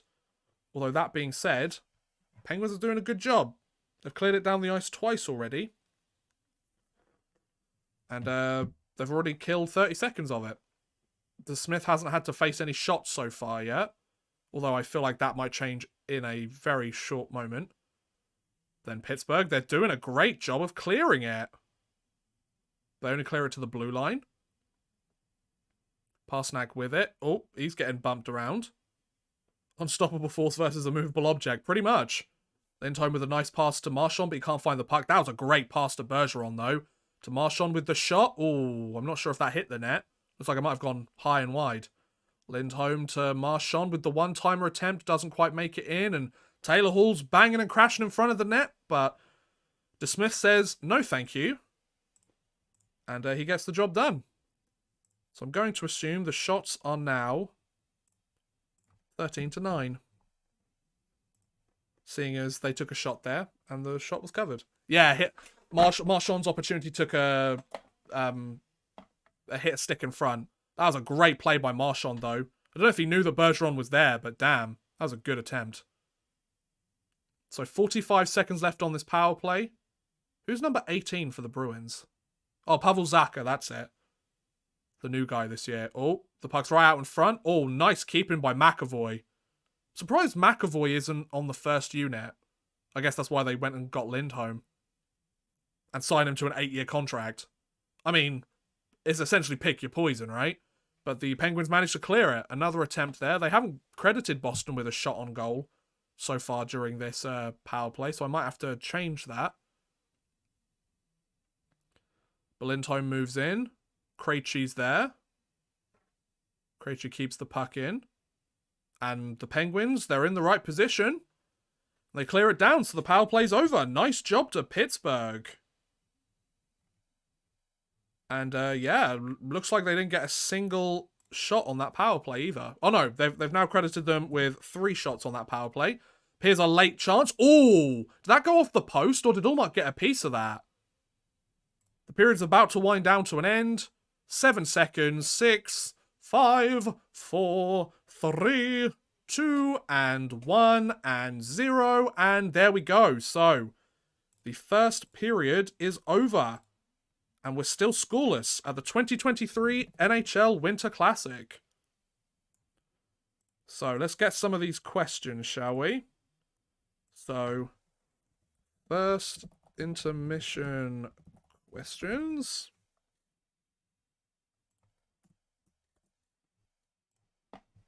There we go. So, we've started another Q&A here. Should be up on your screen now. Hopefully, it isn't too delayed, the stream for you guys. And yeah, let's get some questions here, boys. Boys and gals and everyone else in between. These jerseys are so nice. I agree. I'm about 10 seconds behind you. Interesting. You're 10 seconds behind me? I would have thought that I was behind you. Penguins been the better team in my opinion. Yeah, agreed. Within the first 5 minutes, first 5, maybe 7.5 minutes max, the Bruins were the better team. It's 14 shots to 11. Let me just update the shot totals. But no, I agree that for the vast majority, from the middle to the end of that period, Pittsburgh were the better team. Even on the power play as well. Boston supposedly got 3 shots on that power play. But I think they did a good job. I think they did a really good job there. Oh, Beast, you have a very good question here, man. So, Beast of Metal asks, what are your thoughts on digital boards? Oh, have I lost? Okay, no, sorry, my chat just disconnected for a moment there. Here we are, we're back. Sorry about that, folks. Yeah, so, thoughts on digital boards. I think they're fine. I'll be perfectly honest. I think they're okay. I have never had an issue with them whatsoever. There may have been the odd time, maybe once or twice since they implemented them this season, where, you know, where like a player's got stuck behind it a little bit, or they've kind of disappeared a little bit.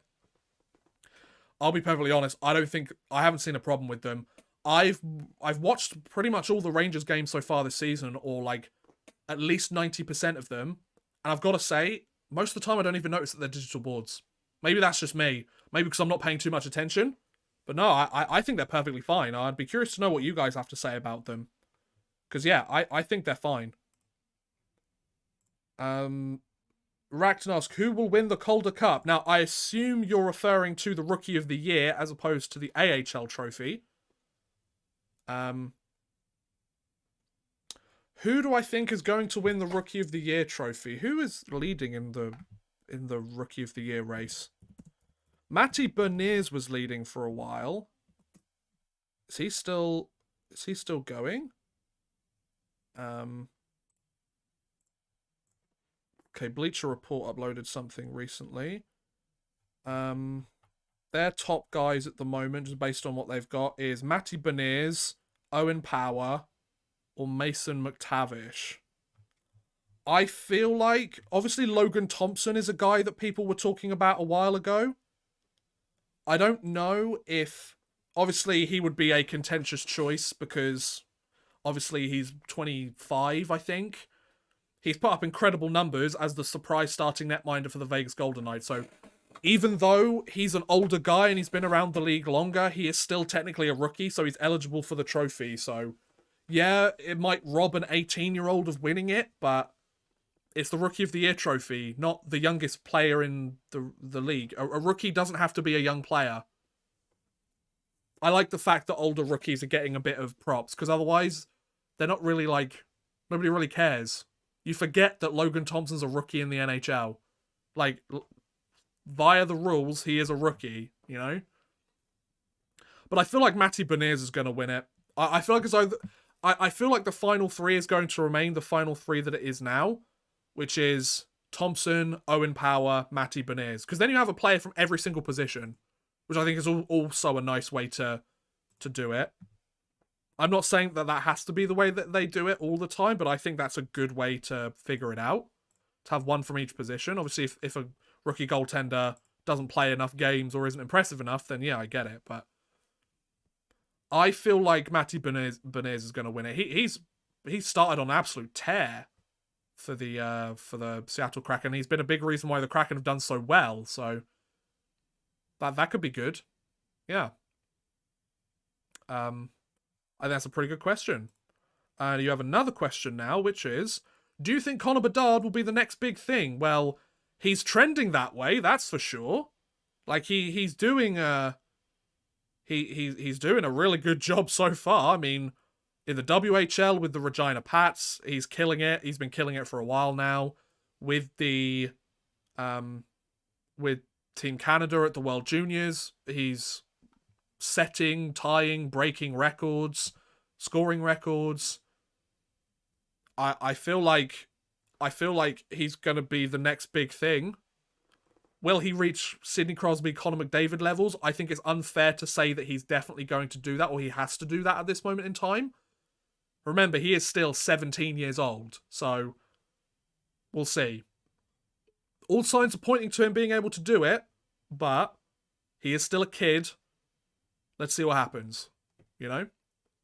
I'm on Hulu for sports. They build an extra 60-second delay for live streaming providers relative to what domestic... Oh, okay, so that's why you're slightly behind. Fair enough, then. Fair enough. Oh, I hope I'm not ruining the game for you, then, Beast. I mean, I hope I'm not ruining it. If I am, feel free to let me know.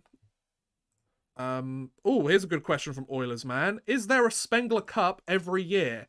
Well, typically, yes. It's been running since 1923, and up until a couple of years ago, there was one every single year. Unfortunately, COVID and the pandemic, because you're having teams from all over Europe, you have the local team, then a bunch of international teams. Like you have the Team Canada that comes over, and they're playing in various leagues across the world, whether it be the AHL, Switzerland, they're playing in the National League, or they're playing in the Finnish Liga, the KHL, all that stuff. So, obviously, if travel restrictions are up, they couldn't travel. So for the last 2 years, it was on ice. Get it? But it came back this year, and hopefully it'll be back every year onwards now. So, because next year is their 100-year anniversary. Oh, that'd be a good time to go and travel to go watch the Spengler Cup during its 100-year anniversary. Odd Man Rush, there's a really, really interesting idea there, buddy. What a great idea, Odd Man Rush. But yeah, so yes, there is a Spengler Cup every single year, and congratulations to HC Ambry Piotta of the Swiss National League. Their first trip to the Spengler Cup, and they come away with the victory. They beat Czech side HC Sparta Prague, obviously the team of Mr. Vladimir Sobotka, with no notable NHLers on their team. Let's actually take a look at their roster. Any notable guys that you might know. So, Ambry Piotta, they are Spengler Cup winners. They have Alex Formenton, I might mention, who obviously he's in some questionable situations at the moment. They've got Josh Joris, who is contracted to the team to the end of the year. Michael Spacek. They've got Eggenberger, which is Nando Eggenberger. What a name! They have Jesse Virtanen. I don't know if he's related to Jake, 'cause he's Finnish. Tim Heed, who did a solid job in the KHL last season. They've got an Arizona Coyotes player, Vili Sariavi, 25-year-old. The Coyotes own his rights. He's on loan there. And like I mentioned, Formenton as well. So they have 655 games worth of NHL experience, with Josh Juris having the most with 213. Brandon McMillan on the roster, who played 171 games. Alex Formenton, of course, who's played 109, but he's only 23. Tim Heed, who played 105 games. And Philip Schlappick, who's played 57 games. They've each played between 4 and 5 years in the NHL. So Ambry Piotta did have some notable former NHLers, but compared to the rest of the league, or the rest of the teams taking part, or most of the teams taking part, they really didn't. So, given that, not a bad performance there for the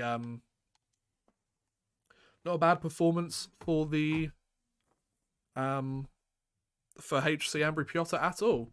So the Black Keys, 5-time Grammy winners, are playing the intermissions. I'm obviously not listening, because I'm talking to you wonderful folk. Aren't you lucky? But yeah, so the Spengler Cup question's been asked. Any other questions? This one. Racton, do you still do commentating? Because I remember when I used to watch you, you just started getting into it and commentated a game. I don't do any commentating, no. I don't live close enough to a hockey rink to be able to do commentating. I would be the kind of guy that would love to do like color commentating, but play-by-play, I'm not the biggest fan of. Like, that's a tough job, man. And I like to talk about like interesting stories and interesting moments, you know? That's more my thing. Whether I actually end up doing it in any kind of major capacity, I highly doubt it, but who knows? Anything can happen, right? Which hockey event is the biggest, not including the Stanley Cup? Well, it's the Stanley Cup. The second biggest hockey event, it's probably got to be the draft, right? I mean, the Spengler Cup is the second biggest hockey event in Switzerland. That being said, I don't think it's like the biggest event. It's obviously not the biggest hockey event. Like, most hockey fans don't even know it exists, you know? So, it can't be the biggest hockey event. I don't know. It's a good question, though. I feel like it's got to be the draft. The draft's got to be the next biggest one.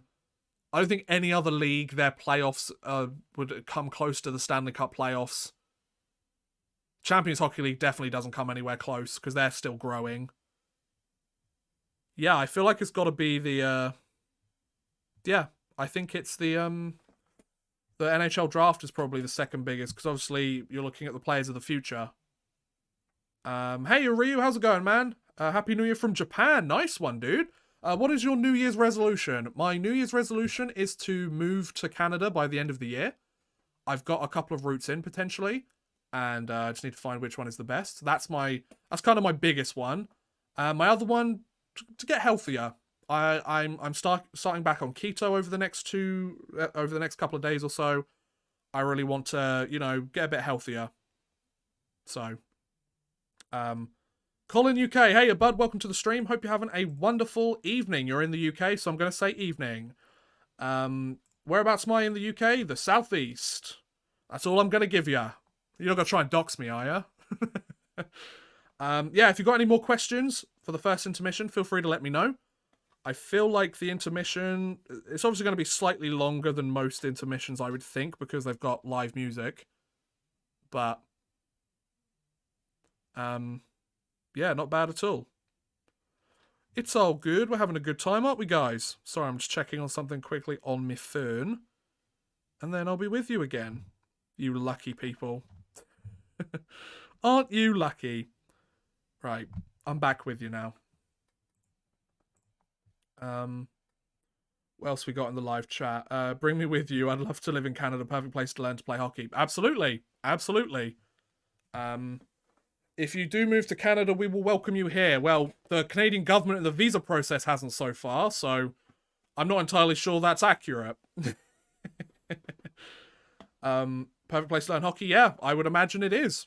It is the nation's pastime, of course. So, what better place to learn how to play the game than where it's biggest? Why not? Any other questions? Are you going to... Oh, here's one. Another one from Oilers Man. Another question. Are you going to stream a lot more this year? Probably not. I kind of only stream when I want to, and like when it's fun, or when there's like a fun event to do, you know? I feel like doing the live games is fun, but my channel isn't also... Like, my channel isn't specifically, like, New York Rangers stuff, and I don't really want to stream New York Rangers games. Like, I'm not staying up till 3:30 in the morning to stream any other games, and especially because I'm doing, like, night shifts at the moment. Like, my main thing's going to be night shifts, hopefully, over the next few months or so. I'm not going to stay up on days where I don't have to do the night shift to stream the Coyotes versus Seattle. I don't really have a stake in it. Sure, hockey's hockey, but I'm also a human being with responsibilities, so maybe not. But yeah, if you've got any other questions, feel free to put them in the question section. I don't know how much longer we've got left of the intermission, but yeah, I'm having a good time so far. The first period was fun to watch, and we'll see what happens. See what happens over the following 40 minutes of play. Speaking of play, I have recently gotten back into playing LA Noire. If I've got any video game fans out there, any LA Noire fans out there, I love LA Noire. It is, without a doubt, one of my favourite games of all time. And I started it again on the 30th. And I'm already almost halfway through the game. Because I love it. And it's great. And... oh, what a game. The setting, everything about it, perfect. So I've just noticed the NHL app has updated the shot totals to make it 14-10 in favour of Pittsburgh. So it looks like the Bruins only had 2 shots on goal during that power play. And they didn't score. So looks like with the intermission is almost over. I'm going to switch it to the second period now. Bear with me. Second period. Marvellous. And I'll give you some of the extra stats as well. So shots on goal, 14-10 in favour of Pittsburgh, like I mentioned. Face-off, 65.4% to Pittsburgh, 34.6% to Boston. 0 for 1 on the power play for Boston, 0 for 0 for Pittsburgh. They haven't had a chance yet. 2 penalty minutes to Pittsburgh, of course, none for Boston. 12 hits to 9 in favour of the Bruins, so they're being the more physical team. 7 blocks to 3, though, in favour of the Penguins, so they're getting in those shooting lanes. Giveaways are equal at 4 apiece, and takeaways, 6 takeaways for Pittsburgh, 0 for Boston. So, some stats favouring Boston, some stats favouring Pittsburgh, but all in all, I think Pittsburgh have been the better team so far. And also, the biggest thing about this so far, I think, the biggest talking point is the fact that Tristan Jarry had to leave. He had to leave the game because he was a little bit shaken up. Maybe we'll see him start the second. I highly doubt it, but maybe we will. And, yeah. So, Casey DeSmith's now in to see if he can get the job done. I was shocked to see the Chief during the puck drop. Yeah, that was really cool. They brought out some really great guys for that puck drop. Right, Racton. We've got a couple more questions before the end. So Racton asks, which part of Canada would you want to go to? Montreal, because that's where my girlfriend is. I think I'd choose either Calgary or Toronto. Calgary? I've never known anybody say they want to go to Calgary. No offense if anyone's from Calgary, but of all the places in Canada, it's not the place that many like foreigners want to move to, is it?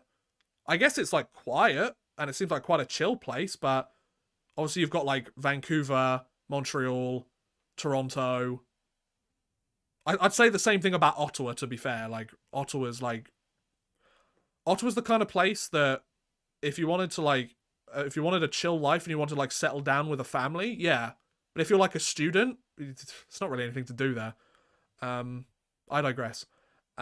So yep, that was that question. And then the last question from Oilers Man. Do you think there will be a 33rd team through an expansion draft? I hope not. I don't think the NHL needs to expand anymore. They've expanded twice in the last half a decade or so. I think you're good now, guys. I think you're good. Like, you've expanded enough right now. You're good. Maybe move some of the teams that aren't doing very well. That would be a better idea. Maybe relocate.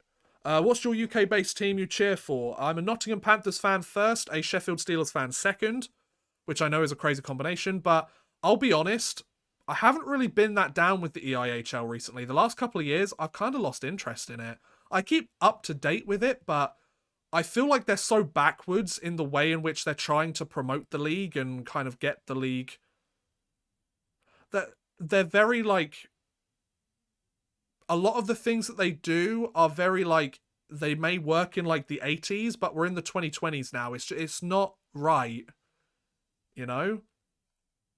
It's very like traditional in the way they're trying to grow it, and it doesn't work for modern audiences. That's just me though, to be fair. So, right, so I'm going to end that Q&A because the second period is going to get started soon. And yeah, we'll see who scores the first goal. We're still waiting on it. It'll be fun to see. But yeah, if you guys are enjoying the stream and you haven't done so already, do feel free to subscribe to the channel. I would really appreciate it. It does help me out a lot.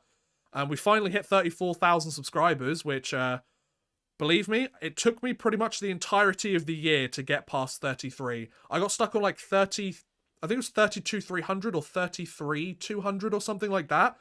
And we just could not get over the hump there. And then during December, managed to go right past it. So, yeah, thanks for the support recently, guys. I do appreciate it. Do feel free to subscribe. If you want a super chat, send a couple of bucks my way. You are more than welcome to, but it is not compulsory. It's entirely up to you. It's up to you. But yeah, the option is there should you want to.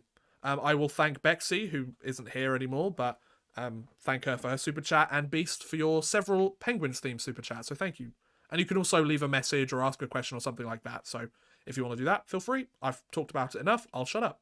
I want hockey in the UK to grow way more, but it's not just picking up popularity.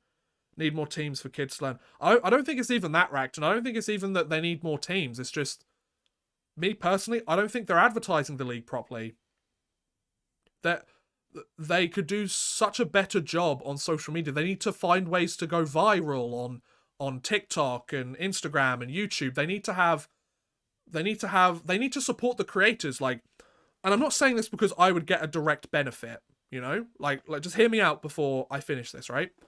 I feel like if there are Elite League related content creators, the league needs to be working with them to promote the league. Because I want to see the EIHL grow in popularity and become a huge thing in the UK. But they have zero interest in engaging with creators, and they do engage with fans to an extent, but they're not the NHL, you know? Like, they're not a multi-million-dollar, billion-dollar organization. We saw how much they were struggling when the pandemic hit.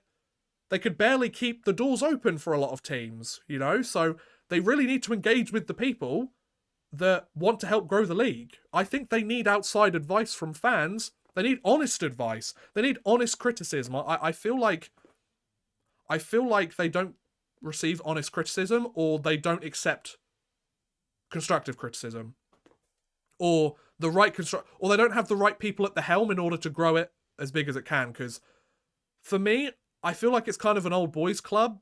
Most of hockey is, to be fair, but it's an old boys club that they're all happy because they're making a profit every year.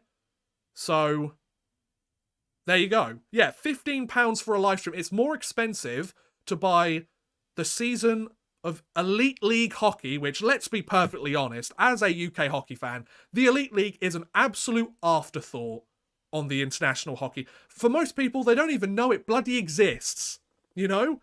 Most people have no idea that England has a UK league. And I'm not talking about the international hockey scene. I'm talking about most people in England. You got to expose it to more people. Because most people that watch it, they fall in love with the bloody thing because it's great. But they're doing a terrible job of exposing it to people by charging £15 a game. Anyways, we can carry on this rant during the second intermission or during a TV timeout. The puck has been dropped. Pittsburgh have the puck in Boston zone. There's a trip there. I'm not sure if that's going to be called. DeBrusque did go down, but nothing called by the looks of it. There's an emergency goalie. Oh, okay, that was close. Sidney Crosby had a chance there. Ullmark tried to make something of that, but didn't quite happen. Sorry if I shouted there, guys. Don't want to blow out your eardrums or anything. But yeah, there's an emergency backup goalie that's been brought into the play. He's never played an NHL game. Oh, look, it's Boston trying to get an opportunity here. They might have had a breakaway, but the puck was just going a little bit too fast. So yeah, Casey DeSmith is in goal now. Puck's gone all the way down. It's probably going to be an icing, no? No, it's not an icing. Okay, they waved it off. Fair play.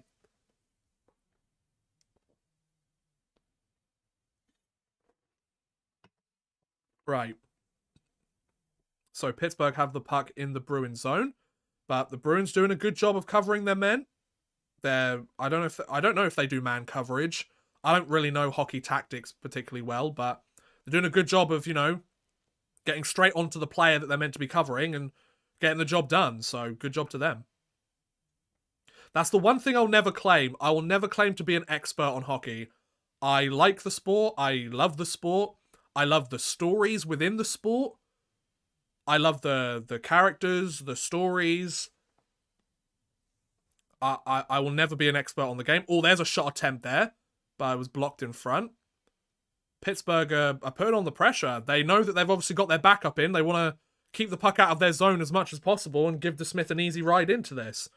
Which, fair play. Like, I respect that. So Ullmark covers up with about 2 minutes gone in the second period, I believe.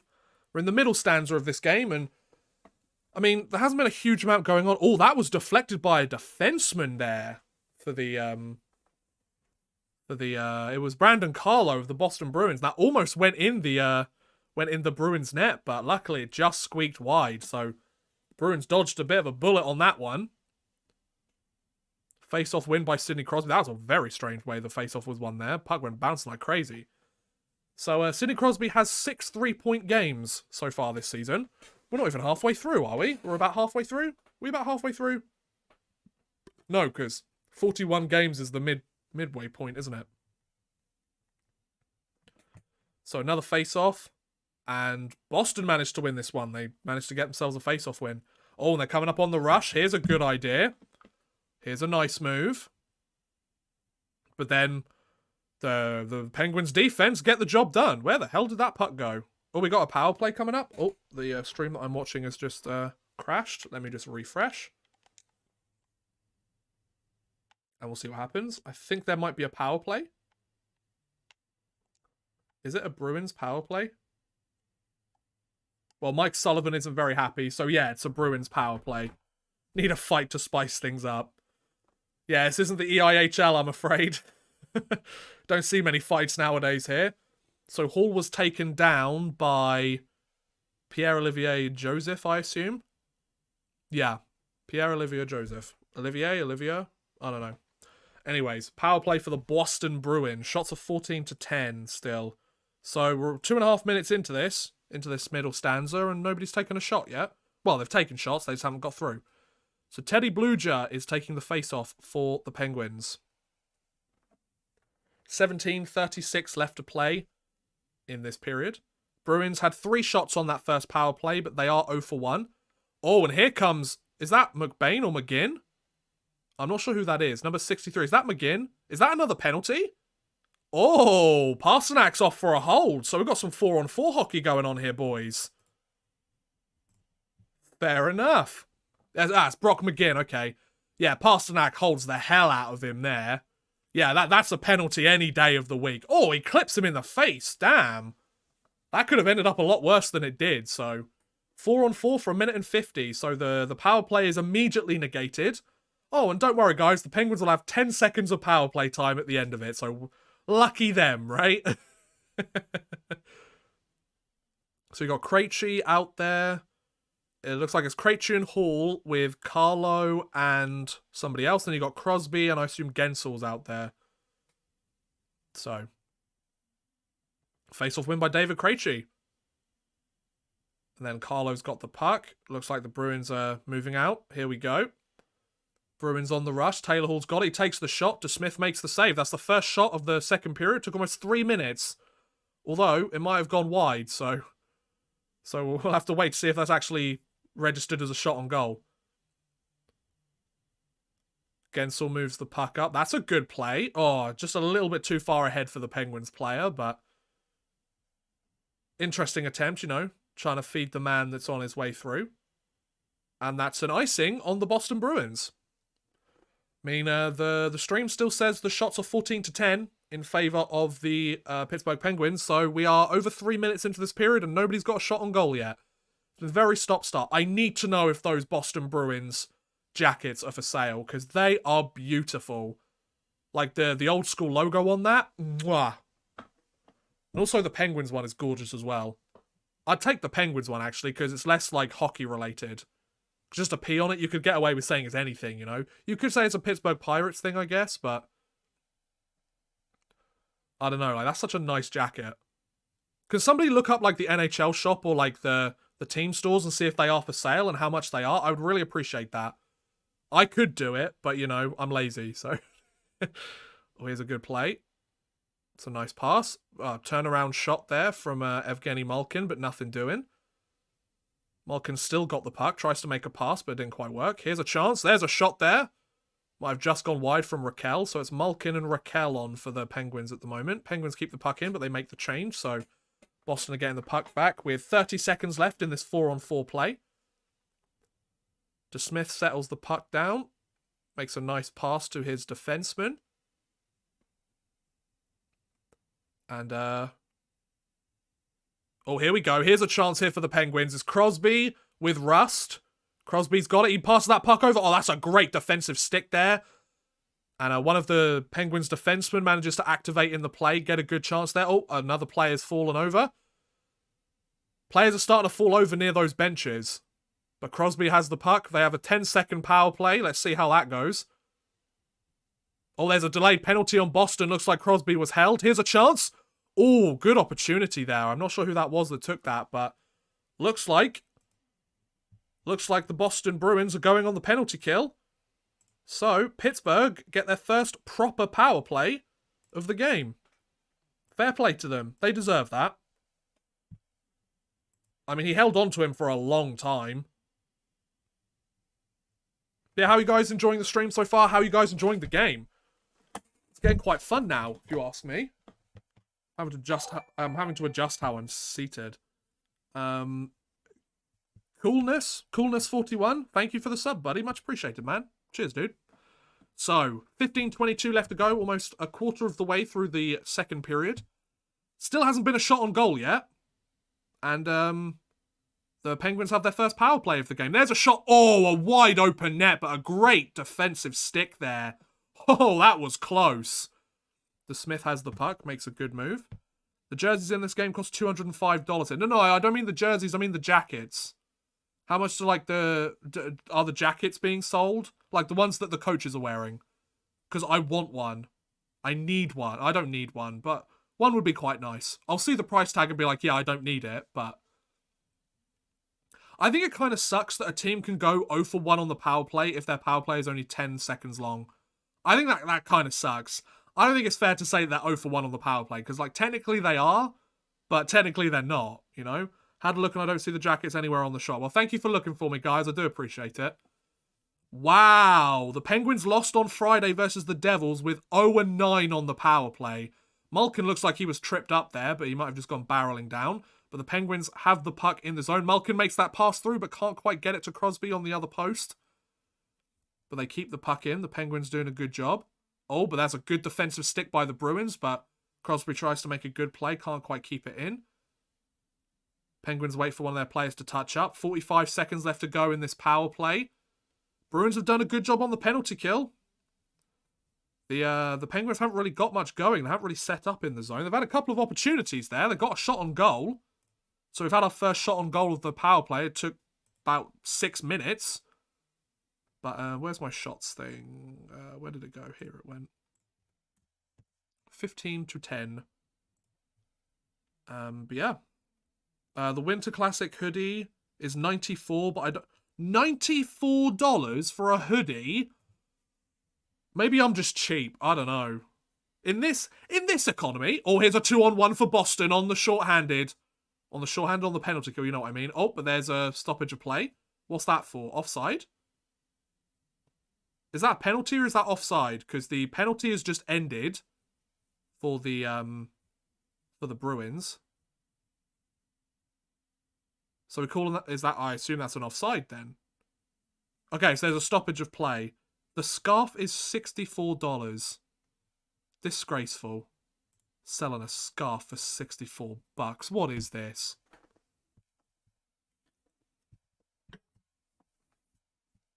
Okay, so there's been a TV timeout. So we are a-chillin'. And yeah, it's fun. Hope you guys are enjoying. I'm enjoying watching it, that's for sure.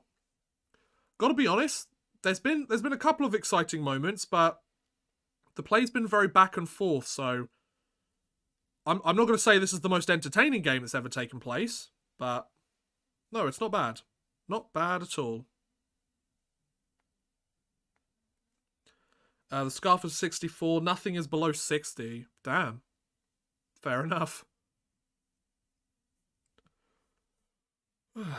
My bog standard skating Penguins hoodie with a lace-up neckline was $87 US in the middle of summer for a clearance item. God damn. That's bloody extortion. I mean, don't get me wrong, I've bought a bunch of jerseys for, like, normal price. And, like, you know, if you're treating yourself to something every once in a while, there's nothing wrong with that, of course. But I kind of don't really want to buy jerseys anymore, and I don't really want to buy, like, I don't know if it's just because, like, I feel like they're not worth the huge amount of cost. Like, obviously, always wait for sales if you can get it on sale anyway, but I don't know.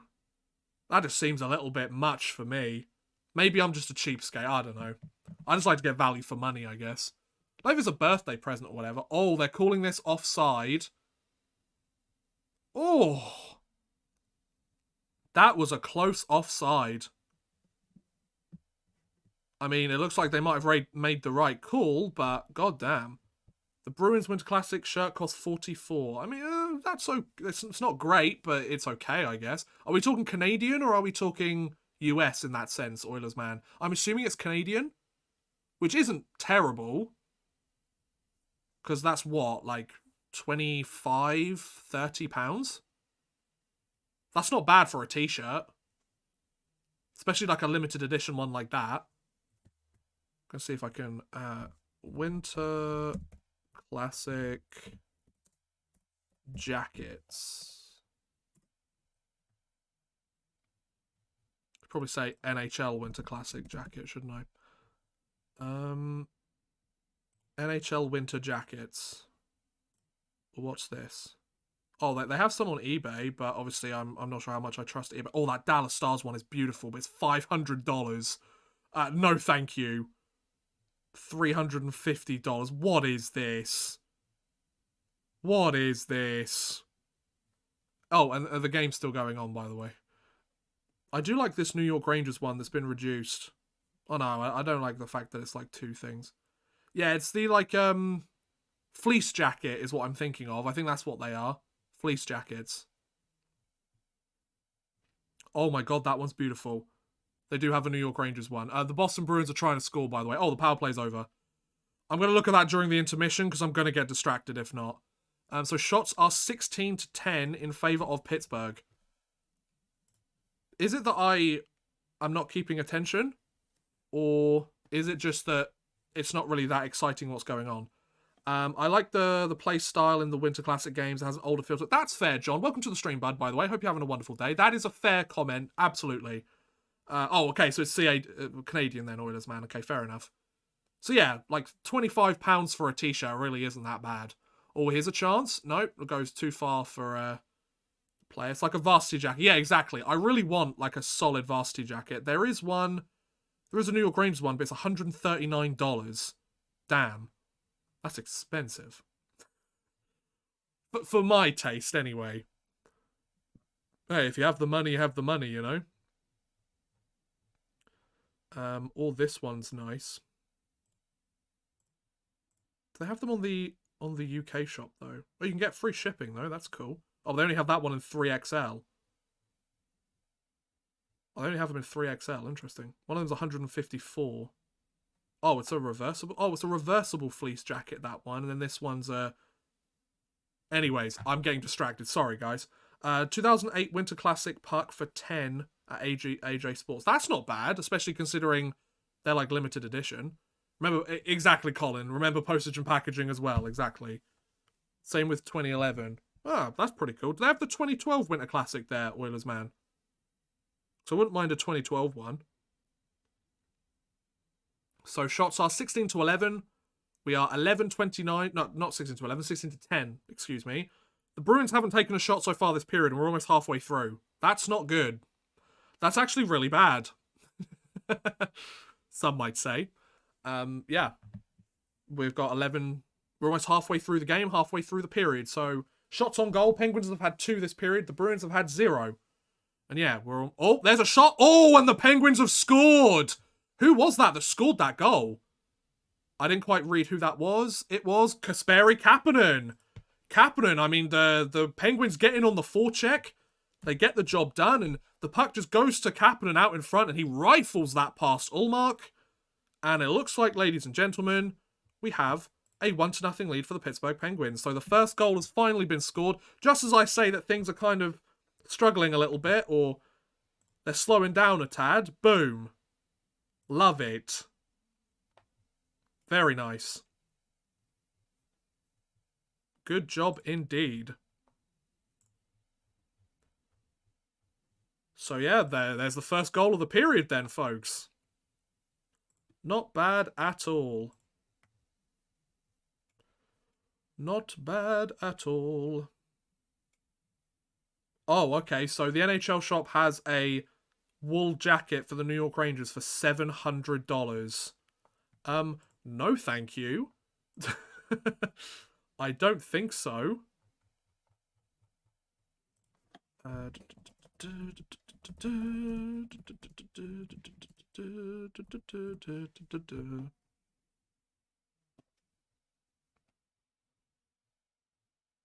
Sorry, just looking at a couple of things. My bad. Ooh. I'm getting distracted again. Soz. Right, beautiful. Yeah, that was a lovely goal by Kapanen, though. So, yeah, the Penguins have taken the lead, and to be honest, I think they should have taken the lead. They have been the better team in this game so far, without a doubt. And yeah, not bad at all. Not a bad performance so far.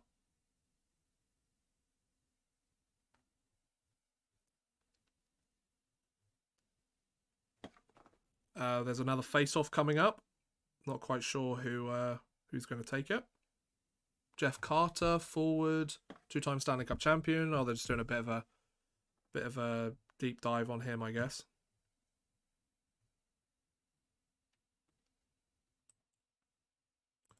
So it looks like the Penguins won the face-off, and they're on the move once again.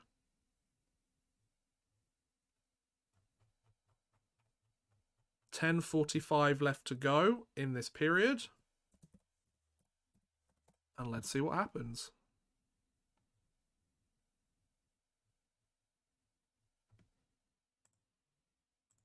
Okay. Sorry. Right, we're back.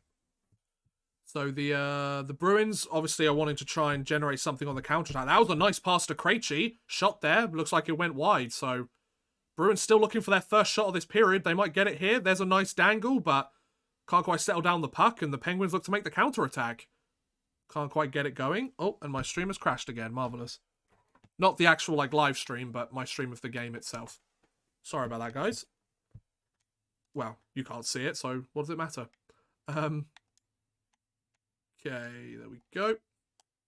So we're over halfway through this game. 9 minutes and 50 seconds left to go. And still, the Bruins are looking for their first shot. Oh, here's a chance. There's a shot. Did that go wide, or did Dillmark make that save on Malkin? That was a good opportunity there. Found a Stepan signed 2012 puck for $31.81 from Sports Authentics. Nice, okay, that's pretty cool. I'm not really that bothered about it being signed, to be honest. There's also the Stadium Series as well, isn't there? So the puck gets moved out of the Penguin zone. The Bruins have played better since the goal against them. You'd hope they would, obviously. Penguins haven't really got much time in Boston's zone since then, and there's been a lot of play in the neutral zone, and Boston's trying to find something. Here's Craig Smith. Back to the point, the shot there. I think that went wide again. Here's another shot attempt, blocked in front. There's plenty of traffic in front of the net on that one, so I'm not surprised it didn't go through. There's a move on net. Will that count as a shot on goal? Because it wasn't really a shot per se. It did go off a Boston player's stick to the net, so they might count it. That's kind of a terrible shot to count, but Boston will take what they can get at this point. A shot from the point. There's a save. Okay, so it looks like they're going to get one. Okay, so 8:30 left to go in the second. The play's been all in Pittsburgh zone now. So Boston really trying to counter-attack here. Bergeron tries to get the puck out in front. Bruins keep the puck in the zone once again. God, there must be a tired group of Penguins players on the ice right now. There's DeBrusk. Tries to get that in front to Marchand, but can't quite get that going. That would have been a good chance as well, because Marchand was out open in front of the net. He just couldn't settle it down. 8 minutes left to go in the second period. Over halfway through this game, and only one goal has been scored. John, welcome to the stream, bud. Hope you're having a wonderful evening. The on-ice ads don't help the classic feel of the game. That's fair. But then again, you know, they're not going to miss out on a chance to make some money, are they? They're a business at the end of the day. Oh, Boston have been credited with a couple of shots now in this period. Shots are now, according to this, 17-12. Oh, I must say, right now it's been all Boston. Boston have been dominant. Since that goal's been scored, pretty much the entirety of the game has been played in Pittsburgh's zone and Pittsburgh's half of center ice. Here's a chance there. DeSmith makes the save. Attaboy. I mean, he wasn't expecting to play in this game, but the injury to Tristan Jarry, he comes in, and so far, he's played pretty well. Kasperi Kapanen with the first and so far only goal of the game so far. And they're taking a TV timeout. It's 2:57 p.m. afternoon here in St. Louis. Oh, nice one, man. It is currently 8:57 here in the UK. So we're time traveling, I guess. I'm a time traveler. Well, I'm not really traveling. I'm just ahead of you in time. Your history. Basically, I'm watching, like, I'm watching the past. It doesn't make any sense whatsoever. I don't know what I'm talking about anymore. I think I'm kind of going a little bit insane. I haven't done one of these streams since, like, October, I don't think. So it's been a while. But no, I'm enjoying it. I hope you guys are enjoying it as well. It's been a blast having everyone here. We'll have a chill time. 1:58 p.m. here in Canada. Nice, nice. Okay, that's pretty cool. That's the one thing I've always liked about, like, streaming and, like, watching games with people, like, the difference in time it is. Because, like, for you guys, you're just chilling, you know, it's early afternoon. For us here, it's like people are starting to wind down because, you know, it's a bank holiday today, so everyone goes back to work tomorrow, so.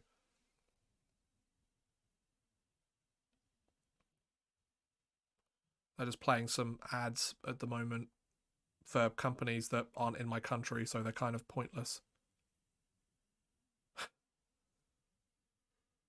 Oh, excuse me. For some reason, if I like lean properly on my armrest, I always it always just like gets pushed down. Did you accidentally grab some beer instead of water? No, I don't drink, so unfortunately not.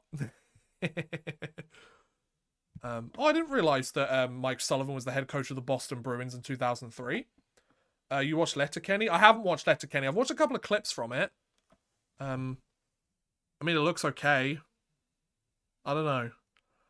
They've got to be selling those jackets. They're so pretty. Oh. I want one. Why do they give one to the coach and not sell them? Come on, man. So the game has started again. Boston is still trying to counterattack, and they're doing a good job so far. Their forecheck is working hard. Regardless of which line's on the ice, they're working really hard to try and keep this puck in. I'm going back tomorrow too. I've actually been off for close to a month because I've... Oh, awesome, Matt Beast. That's so cool, man. Yeah, what a perfect time to put that all together. You grind for those other months through the year. You get a month off over Christmas. That's awesome, man. What a great choice. So the puck is now in Boston's zone, but they managed to avoid any issues. They get the job done. Happy New Year to you too, John, man.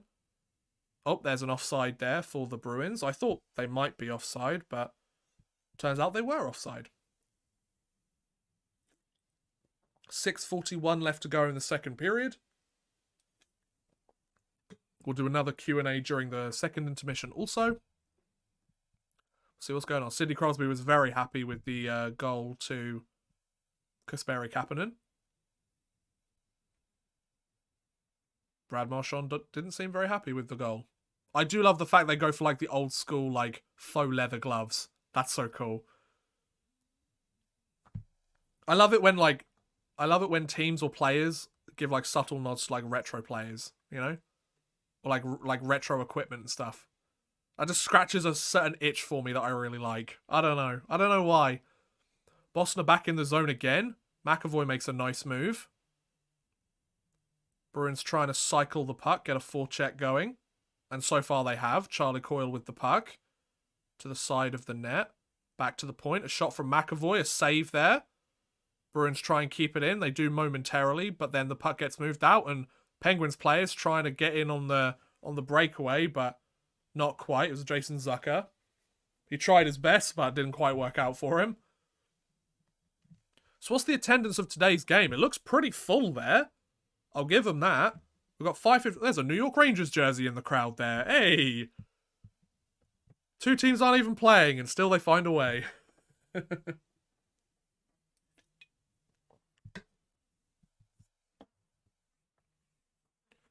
So another TV timeout has taken place. Damn, we've almost had 1,000 views on this stream. Thanks for coming out, guys. Much appreciated.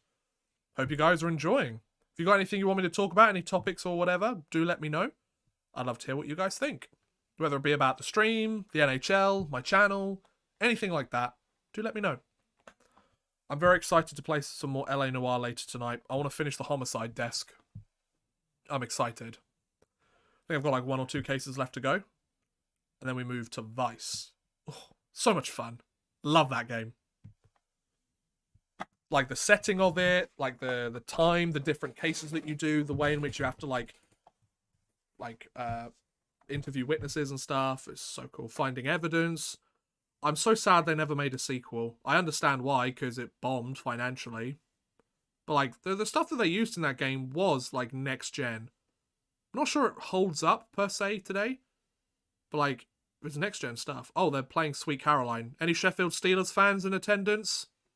They love a bit of Sweet Caroline. A nice variety of jerseys there today. For the Boston fans. I like that.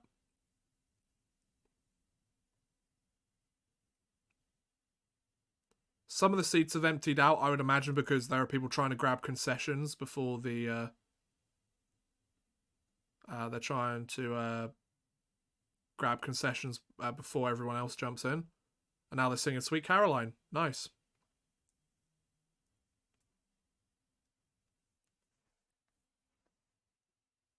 Got a couple of Penguins fans in attendance, but it's mostly Boston Bruins, because obviously it's in Fenway Park, so...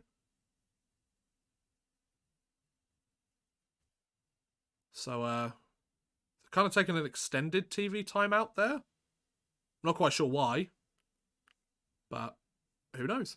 Well, that's pretty cool. They've got the standings on the side of the, on like the baseball scoreboard. I think there was an Edmonton Oilers hat there at some point. Oh, and like a bunch of media people are taking footage, including Biz Nasty. Biz Nasty. Okay, so we're now going to drop the puck. Took them a little longer than we were expecting, but here we are. Puck is dropped. Teddy Blueger wins the face-off. And we've got just under 6 minutes left to go in this second period. The Pittsburgh Penguins leading the Boston Bruins 1-0. Shots are now 17-13 in favour of the Penguins. Interestingly, I don't think the Penguins have had a shot on goal since their goal by Kasperi Kapanen. Tristan Jarry left the game in the first period. He has a lower body injury. He will not return. Excuse me, so that's Jarry out of the game. God, you feel bad for Jarry, though. Here's a chance for Pittsburgh. There's a shot. Oh, Ullmark with a great save.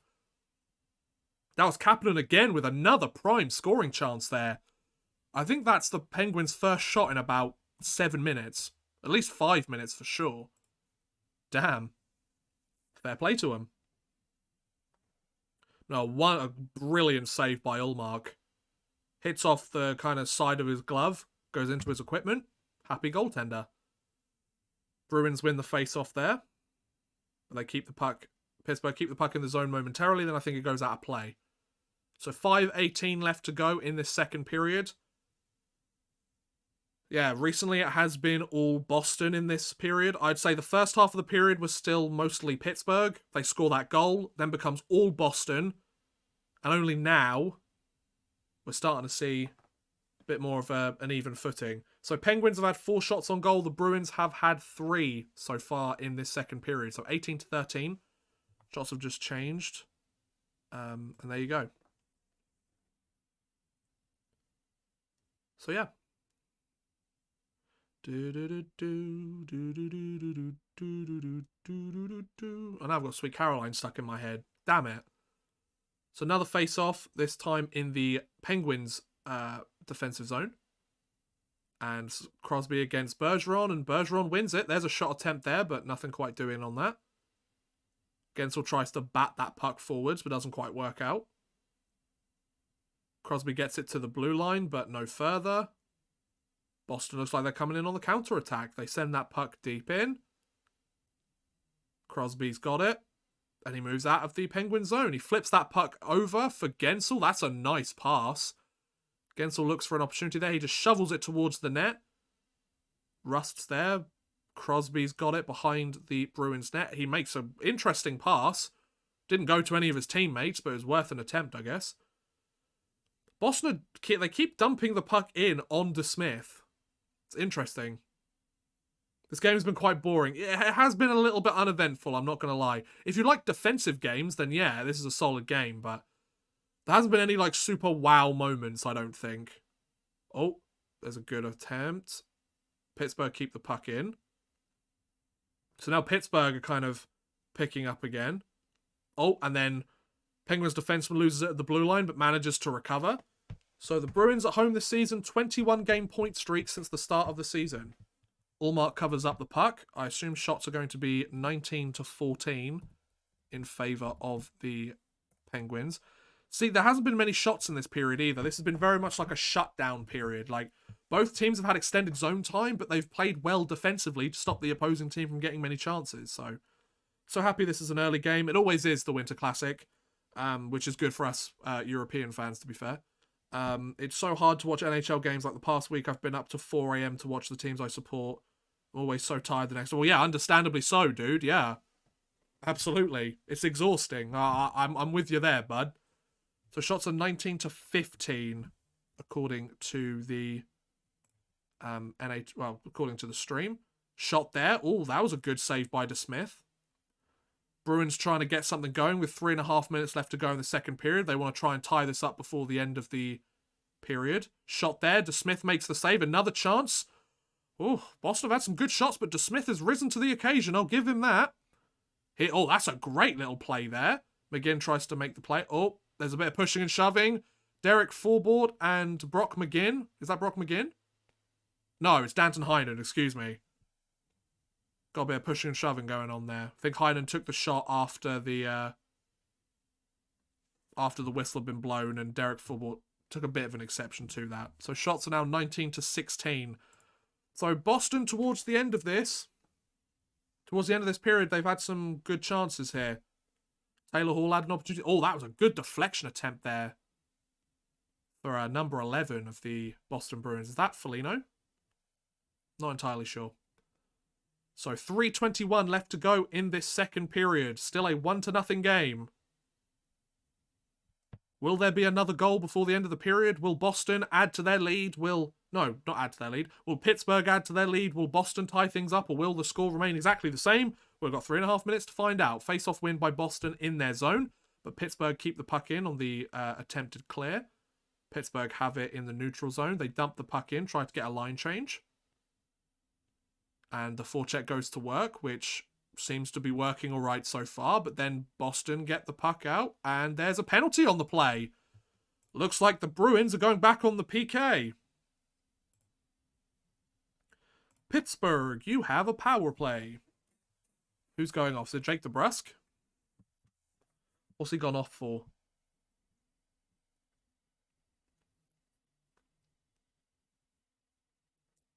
So, but wait, was that a penalty? Oh, sorry, there's no penalty. They had the arm up, so I was assuming there was a penalty. My bad.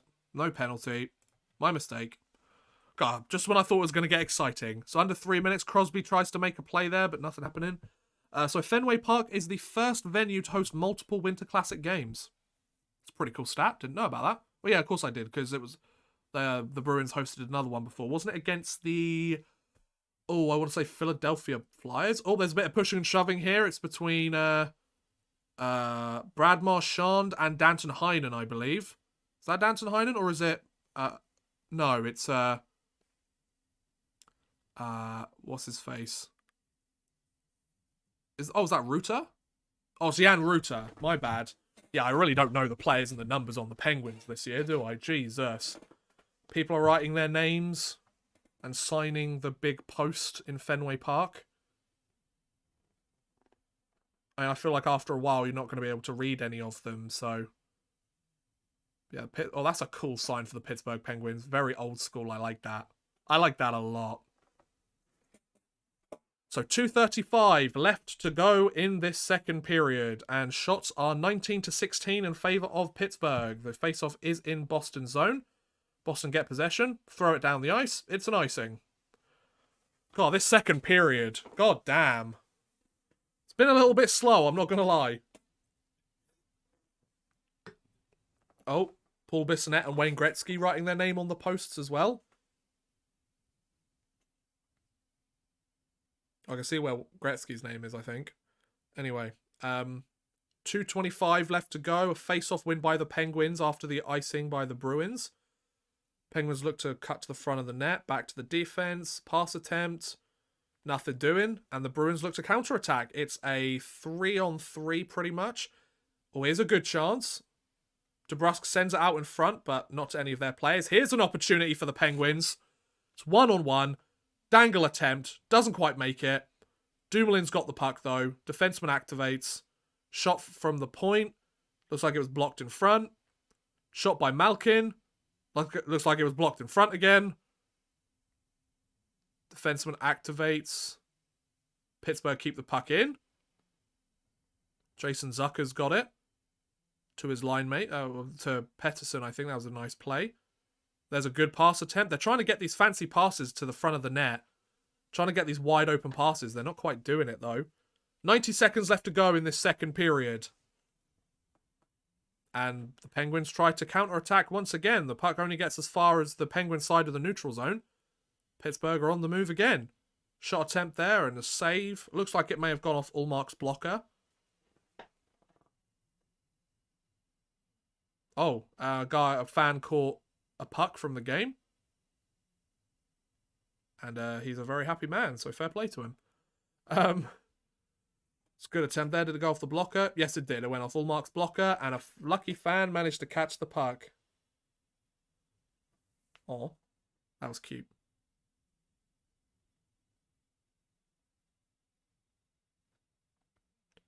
So 1:15 left to go. Shots apparently are still 19-16. Here's a chance here for Rust. That's a good turnaround shot, but nothing quite doing from it. God, chat, you've gone quiet on me now. Where you gone? So final minute of play in the second period. DeSmith plays the puck. Boston moves in on the forecheck, but Pittsburgh managed to get the puck out of their zone. They play a little bit of dump and chase. Oh, Allmark, that was a bold strategy, but it looks like it might have actually worked out. Worked out. What am I talking about? Boston look to move into the zone again. 45 seconds left to play. Penguins look to cycle this puck around. Boston have the puck in Pittsburgh's zone. Are they going to do something with it? DeBrusque has it. Moves around the net. Looks to set up a chance. Gets it over. That shot's wide. Not a very good shot at all. And the puck comes all the way out of the zone. Yeah, that was not a good shot. Shots are now 20-16 in favour of the Penguins. Oh, that's 29. I want 20. Oh, there's a shot there by the Bruins that wasn't bad. Didn't go in, though. So, oh, here's a chance. Oh, who is that in front of the net? That was a... Who was taken down there? Was that... Oh, it was Bergeron. My stream's crashed trying to get it back. Okay, no worries, Racton, man. It's all good, dude. So, Patrice Bergeron. Joseph did a good job defensively there. You could maybe get him for holding, I guess. I don't think there's going to be a penalty on the play, but... Pettersson, yeah, that's ooh. I'm not sure what I think about that. I mean, the stick does go into his face, and it does, like, push him to the ice. Hey, Hugh, how's it going, man? Welcome to the stream. 11 seconds left to go in the second period. Boston have the puck in the Penguin zone, but they're running out of time. Shot from the point. A save there by DeSmith. Oh, and that was out in front, and the Bruins had a chance, but none of their players were there. So the end of the second period. It's a bit of pushing and shoving at the end of the period. Oh, I need to get rid of this. Second intermission. Score is still 1-0 off Kasperi Kapanen's goal. And shots are now... what are the shots now? I think they said they were 20-18, I want to say. 20-18. Yeah, Hugh, I'd say your name is pretty apt. If you know what apt means. We can talk about it during the intermission if you'd like. Who's Martin Tyler? I have no idea who you're talking about. Johnny Bougie. I have no idea who that is. Welcome to the stream. Hope you're having a good day. So, second intermission questions. Let's start with this.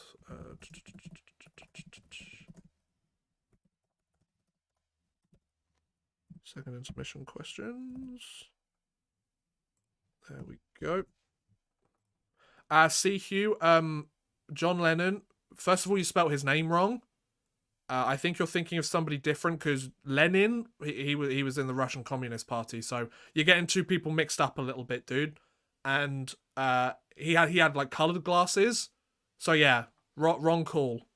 And my facial hair is far better than his. So, hey Anthony, how's it going, man? Popping in to say Happy New Year, all the best, and all the best for the channel. Thank you, dude. All the best for banners on the wall as well, bud. Thanks for coming out. Happy New Year to you too, dude. Bruins have 19. They've got a shot at the end there. Okay. Thank you, John. I will put that as 2019. So, shots have pretty much evened themselves up for the most part now. If you have any intermission questions, feel free to ask them. The most hockey song. That's a good question, Paul. Welcome to the stream, bud. Hope you're having a good day. The most hockey song, I think, has got to have to be... Well, isn't it the hockey song? You know, the good old hockey game. It's the best game you can name. And the best game you can name is the good old hockey game. Yeah, I think that's the best hockey song so far. I don't think anything else comes close. Question answered. Anthony, brilliant question. Sweet Caroline, yay or nay? I think it's overplayed. I think it's a good song. It's a great song. More than once a game, you're pushing it. There's other anthems you can pick from as well, you know? So, I don't know. Sweet Caroline's a solid song, though, but it is incredibly overplayed. I think playing it once per game is more than enough. So, maybe that's just me. So that's the second question. Hey, Ethan, how's it going, man? Hey, old man, wish I could enjoy the game, but I'm currently visiting my sister in Vienna, and of course it isn't broadcasted there. Ethan, okay, nice to see you, man. Welcome to the stream. In Vienna, so you've taken a trip to Austria. Very nice indeed. Well, I mean, I'm here talking about the game. It's currently the second intermission. You're more than welcome to chill out here with me if you want to, Ethan. Or if you're busy, I get it too. But thanks for stopping by. Much appreciated. But yeah, it's the second intermission so far. Does UK hockey have a north-south problem? UK hockey has an nobody knows it exists problem. So. Do you have a favourite baseball team? The Blue Jays, because they're the only one that I've seen in person.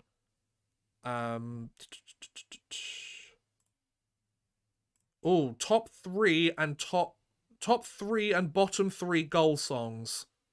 That's a good question, Beast. Top three and bottom three goal songs. I mean, I like the fact that teams are now starting to do personalized. See, personalized goal songs, I'm not entirely sure how I feel about them as a fan. Because on the one hand, obviously, it gets to, you have a player that scores a bunch. If they pick a good song, then it's great. But at the same time, there's nothing quite like when a huge goal is scored by a player and everybody already knows what that song is because it's the song for every single goal that's scored. Like, I love the Rangers goal song, because obviously good things happen when that happens. I don't know if I have a top three and a bottom three, because I don't really know most teams' goal songs. I mean, Chelsea Dagger's an interesting one, because that was the Nottingham Panthers one when I used to go to their games as well, so I don't know.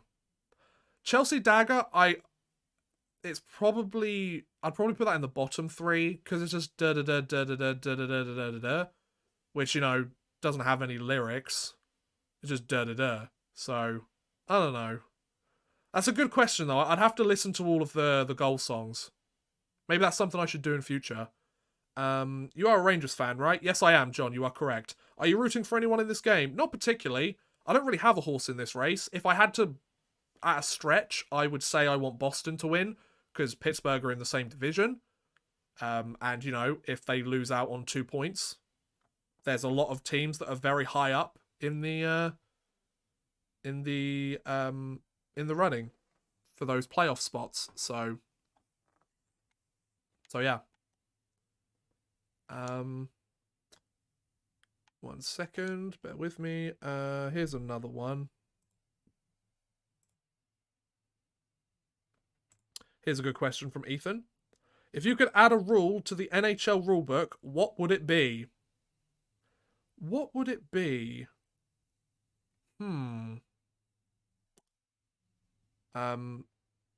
If I could add a rule, I would probably make that rule if a player throws a clean hit and another player comes and fights them afterwards, they get a delay of game penalty. Once again, I know it's a contentious opinion.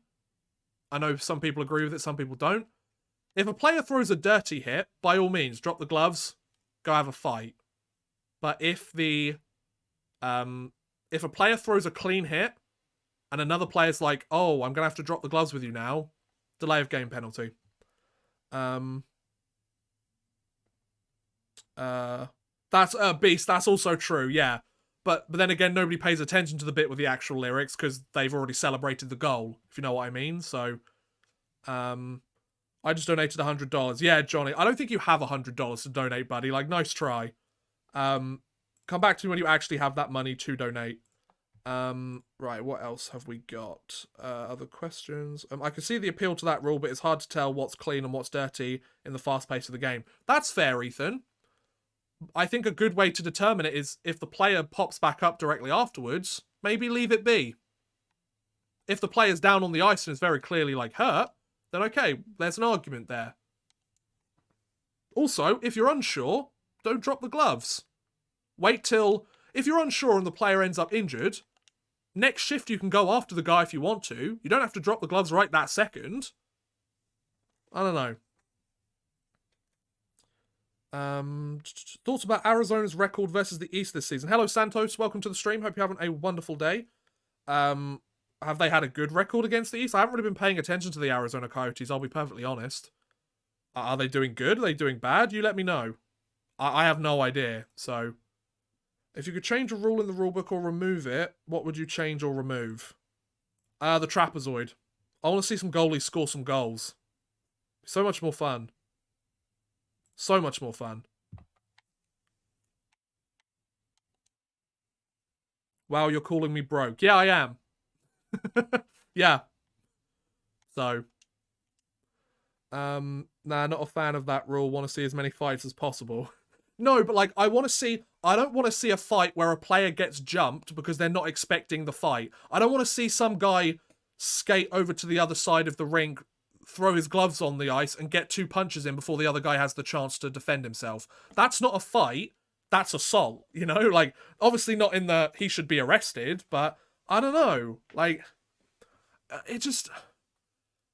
I want a fight to be where 2 players both agree to drop the gloves and they go at it. I don't like this running at somebody and then dropping the gloves and expecting, you know, a player to just, like...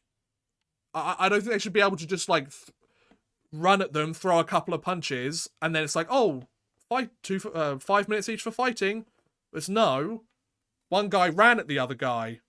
Personally, I'd make overtime 20 minutes 5-on-5, with the result being a tie and no shootout if no goals.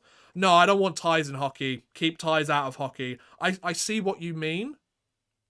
I see what you mean, Ethan.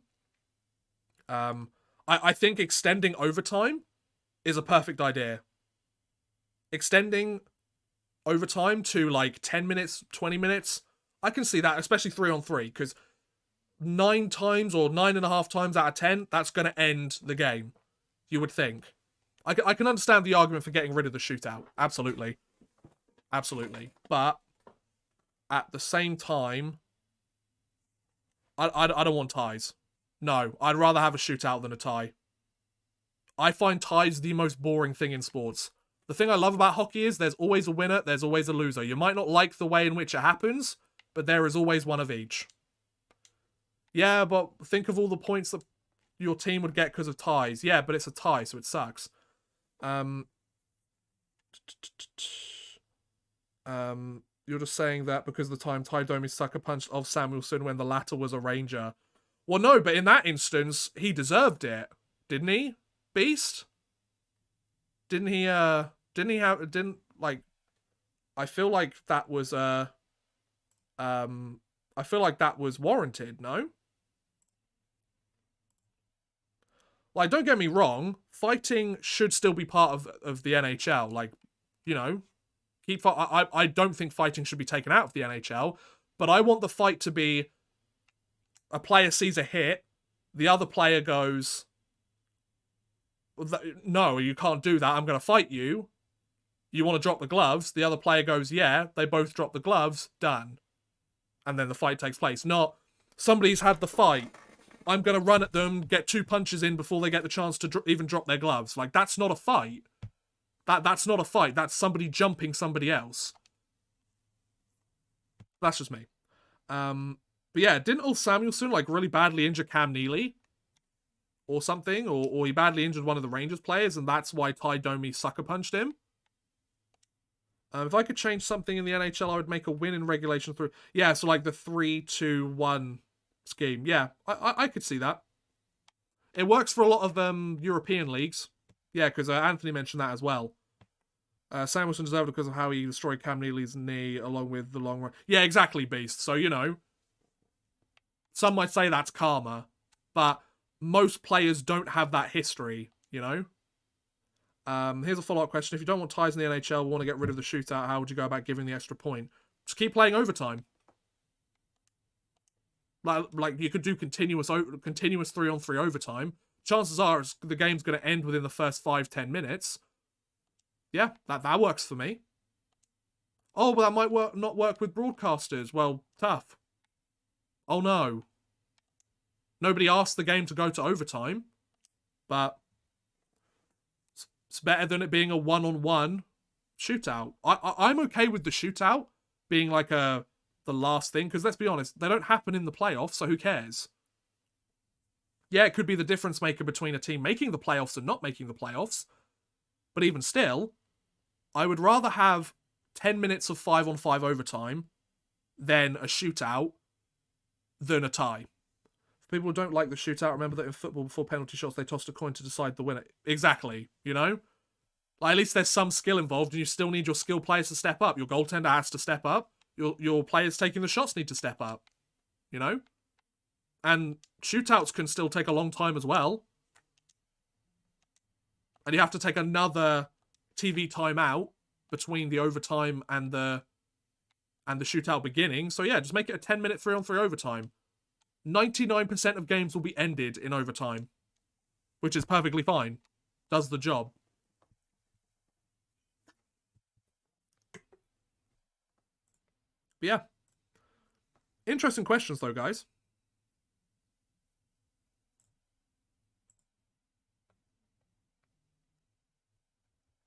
Yeah, so I hope you guys are enjoying the stream so far. Obviously, it's the second intermission. Waiting to see what happens with the stream. I feel you would see a rise in games that go on for 5+ OT. That's fine. There's nothing wrong with that, is there? I don't think it's healthy for the fan base. It's cool the first time, but after a while it'll get frustrating and no longer entertaining. Well, some people say that about the shootout. So is it a case of it's the lesser of two evils, though? Because, like, yeah, like, say what you want about the shootout, but it does the job. It ends the game. So, but how many games go to a shootout now anyway? Like a fraction of the ones. Most games don't make it to the shootout now because they have 5 minutes 3-on-3, you know? Because if we compare when they were doing 4-on-4 overtime and 3-on-3 overtime, the amount of games that actually make it to a shootout are vastly reduced because there's only 3 players on the ice. So there's more odd man rushes, there's more shot attempts and more attempts to score, you know? Where before the first version of the loser point fared alongside ties was introduced. There are a fair number of people who want them to drop the loser point and track straight wins and losses. That could also be an interesting way to go about it. Like, do it like an NBA style. I could see that. The shootout can be bad or can be good. Spengler Cup final shootout was amazing, albeit someone needs to tell the Embry Off players to check they've actually won. Fair enough.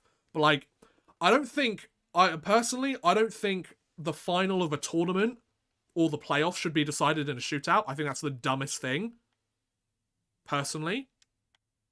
I think it's something like football, it makes sense, but 3-on-3 overtime in, like, a gold medal game, continuous, sounds incredible. Who would not want to watch that? It would be nerve-wracking, but at least it would be fun. It would be exciting hockey. Better than a bloody shootout, that's for sure. Yeah, NHL made 3-on-3 overtime because they didn't want games to go to a shootout, and what we've seen is the vast majority of games no longer go to shootouts. So it's doing the job, so make the overtime twice as long or continuous. No games will go to a shootout, you know? How much longer have we got left of the intermission? Because my stream has kind of crashed a little bit. So, okay, well, we've got about 30 seconds left, so hopefully it figures itself out. The World Cup final was amazing, but it ended in a shot once again. Because then the whole thing about these tournaments are they're team games, but then you're reducing it to a couple of players and your goalie is the difference between you winning the World Cup and coming second. Which, yes, you can understand. Spengler's thing, it has to follow the IHF International. No, I get that, Anthony. What I'm saying is the IHF rule sucks and it's stupid. That's what I'm saying. I'm not saying, like, oh, that shouldn't have done overtime, because, yeah, they've got to follow the International Ice Hockey Federation. There's a reason why they follow IHF International. Yeah, most European leagues follow IHF International stuff, you know? So, I'm not surprised. The World Cup final... Anything else? Any other questions? Oh, wow, I think the intermission's coming to an end now, so we shall go for the chat. A shootout is not really a full team, it's more of a game of chance. Exactly. Whereas at least with a 3-on-3, you're having to put... Well, you've got 4 different players out on the ice at any given time. You've got your goalie and 3 players. So, yes, your star players can still step up, but a goalie can steal an overtime, or a player can steal an overtime, you know? If you take away the team that won, it's truly remarkable making it that far. True, but at the same time, like, nobody wants to be remembered as the team that lost in a shootout. At least, I feel like at least you're, I don't know, like, at least with 3-on-3, you have a situation where it's not just down to your goalie or down to your shooter. Like, you have multiple players, and if you have a breakdown in coverage, that's on your team. It's not one guy's fault. It's a team game. Teams had long enough to score. 60 minutes, then 10 minutes, sudden death. Yeah, Colin, that's true, but remember, those 60 minutes haven't been 3-on-3, though, have they? Those 60 minutes have been power plays, short-handed attempts, and we all see the amount of scoring chances there are when 3-on-3 starts. But remember them as it's one negative. To call a shootout a game of chance is a bit unfair. It is a little bit of a game of chance, though. Because the player can shoot the puck wide, they can shoot it into the goalie, they can shoot it into the goal. The goaltender can poke the puck away, they can miss it. Like, it's a mind game at that point. Instead, you can remember it as the team that made it farther than every other team but one. True, but you can also make the argument that second place is the biggest loser, because they got right to the final point and still didn't win it. And I'd much rather go out with the whole team playing than have one player miss one shot and that determines it.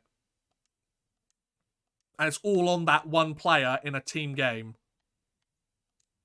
5 minutes 4-on-4, 5 minutes 3-on-3, then back to 4-on-4 till someone wins. Anthony, I don't think we need 4-on-4. 4-on-4 overtime didn't work. Like, it just downright didn't work. Like, there weren't enough goals that were scored. I think 3-on-3 overtime is the perfect solution. I think over the last half a decade or so, it has proven that for the majority of the time, it solves the problem. So just extend it. I got to go now. Okay, Reaction, no worries, man. I'll definitely be back for future streams. Keep killing it. Thanks, man. Thanks for coming out, Rackton. Much appreciated, dude. Have a good rest of the day. I have a friend who loves rugby and soccer, and they know I don't know anything about the sport, so he gave me trivia and doesn't know hockey, so I did it to him and said, what do they do when it's tied? Honestly, I think goalies should just start boxing. Winner gets point. Yeah, goalie fights. Bring them back. Sounds good to me.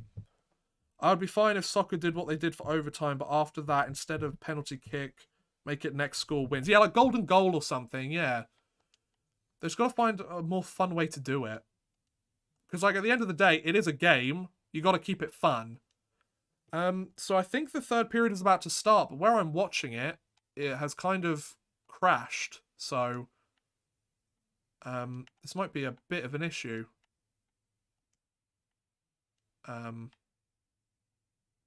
Yeah. That's not fun. The masses don't remember Mbappe. Wait 1 second. Don't remember Mbappe scoring a hat-trick in the World Cup because Argentina won. He played for France. Yeah, exactly. Like, yeah, they probably still remember it now, but 20 years from now, nobody's going to remember that Mbappe scored a hat-trick. They're going to remember that Lionel Messi Lionel Messi won his first World Cup. That's the point.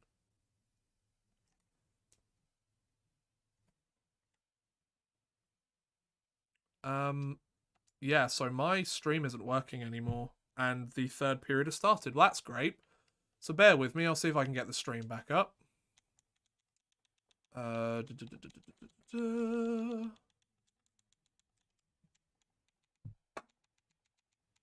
try this one.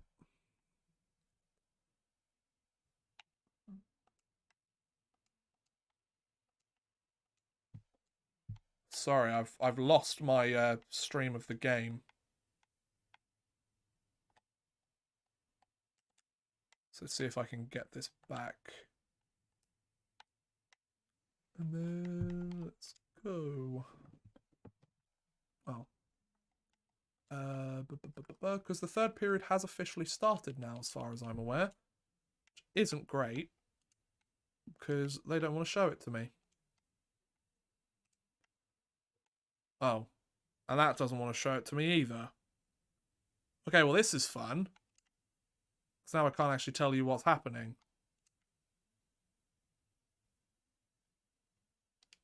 Okay,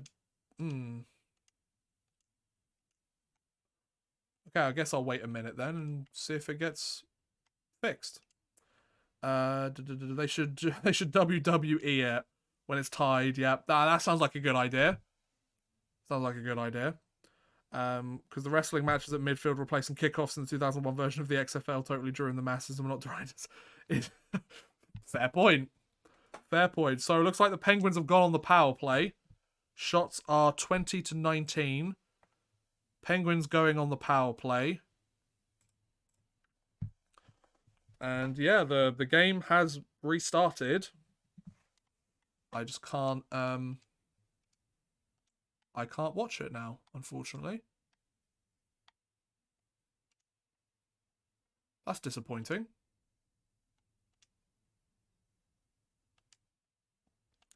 So the Penguins are on the power play. We've got about 18.5 minutes to go.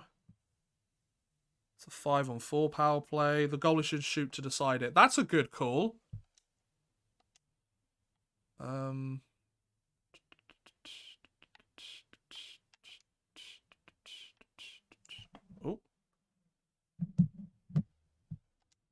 Right.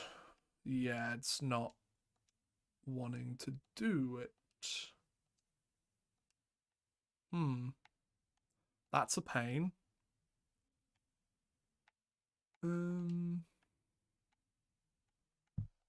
if I can find it. Oh, yeah, actually.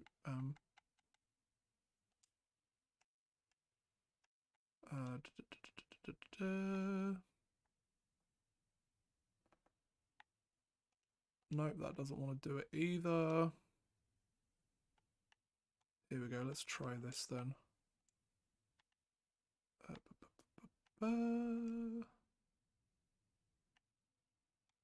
I would like a stream, please. Let's try this one.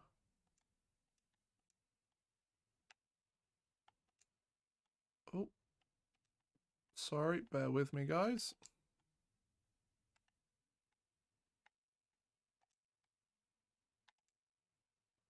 Is this going to show me the stream? Here we go. Right, we're back. We're back in business. Sorry about that, guys. Right. Okay. So the Penguins are on the power play. It might be a little bit delayed for me now, so apologies for that. Shots are still 20-19. We are 18-20 left to play. And it's buffering. Let's go. Love a bit of a buffer. Okay, so it was working. Oh, yep, now we're back. Okay, good. Right, let's see how we do. Okay. So, Penguins have the puck in the zone. Oh, Crosby with a chance by the side of the net. Can't quite get the angle. Crosby has tried so many times this game to get the puck to the side of the net, like from the back of the net to pass it to a guy that's standing by the side of the net for a quick, sharp shot. Hasn't worked once, but he's tried it about 5 times in this game. Obviously, with Crosby, all it has to do is work once, and you know he can make it work once, but at the same time, it's interesting because it hasn't worked yet. So there was a bit of a... There's been a stoppage of play here, but I'm not quite sure what for. Was it an offside? I think they're calling it offside, okay. So 17:39 left to go in this game. Kasperi Kapanen's lone tally is the only thing separating these two teams as of right now. So the Penguins move the puck up and they're looking for an outlet. They managed to get it deep into the Bruin zone. And player absolutely stacks Carter with the puck. He tries to make a pass but can't quite get it to Zucker. Carter's got the puck back to the defense. Well, Rust's there on the point. Carter's got the puck again. Rust moves in. Rust acts. Oh, there's a good shot by Carter. Ullmark tries to catch that out of the air, and Carter takes a couple of whacks at it. So bold strategy. The Penguins look like they might have got a couple of shots there. Oh, my bloody armrest keeps falling. So yeah, Carter with a sharp angle shot. Ullmark's played well in this game, man. He may have allowed a goal, but he has played well. So I would say that Pittsburgh have had at least 21 shots on goal. Oh, and then I'm still saying it's the intermission, aren't I? Where is that period? Third period. There we go. It's the third period. Pittsburgh has the puck in the zone. A couple seconds left in the power play, and the power play is done. So the Bruins managed to kill another one off. So 16:40 left to go. Boston just about keep that puck in the zone. Lindholm with it to Pasternak. That's a shot. That goes high and wide over. Casey DeSmith, he's stood tall when his team have needed him. Hope I haven't jinxed it now. Lindholm with the puck at the side of the net. There's a chance there. Where did that puck go? Oh, wow. DeSmith got it. Nice one, dude. So our shots are going to be at least 21-20. So after that goal, the Bruins were able to come back. And, Bruins Centennial. Oh, it's 100 years of Boston Bruins hockey, creating a state-of-the-art immersive experience exhibit at the TD Garden. Boston Bruins Foundation Black Tie Gala fundraiser at the TD Garden. Original coffee... Oh. They wouldn't let me read the whole thing. Kind of sucks. I was reading that. Anyways. Taylor Hall tries to move the puck through. Oh, excuse me. Getting a bit tired now. I mean, I have been streaming for the last 3 hours, so I feel like I'm doing good. Pittsburgh dumped the puck into the zone. 16 minutes left to go in this period. So we've already had a power play for the Penguins, which the Bruins have killed off pretty well, I might add.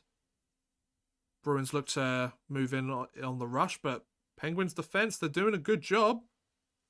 Oh, the feed had a bit of an issue there. That was the actual feed itself. A nerd for reading. Oh, I don't care. I don't read much anyway, so I take the chances when I can, you know? Right. Oh, Connor Clifton almost got hit there by a player. The helpful odd-man rush by a player. Oh, shot through traffic, but it hit Ullmark, but it didn't do much. I think it was Danton Heinen with the shot there.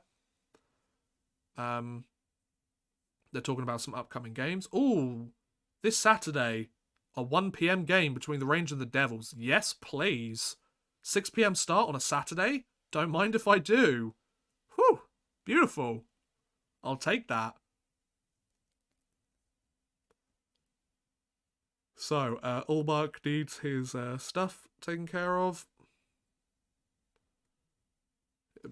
Had a bit of an issue with his equipment, but he seems to be okay. And there we go. So, 15:20 left to go in this third period. Shots are 22-20. Shots are 22-20 in favour of the Pittsburgh Penguins. Oh, excuse me. Penguins have the puck in the Bruins zone. Jake Gensel on it. Crosby has it behind the net. Oh, stream's buffering. Crosby's still got it. Okay, pass to the point. Crosby's got it behind the net again. Gensel's got it. There's a bit of a board battle there, and the Bruins managed to get out. I'm like 90 seconds ahead of you. I won't spoil anything. Thank you, John. I appreciate that, man. Yeah, I had to find a new stream, so much appreciated, John. When do you plan on streaming again? Oilers, man. I plan on streaming again. I have no idea. I never really plan that stuff out. I've got lots of videos that I'm planning to make. Oh, that's a great pass.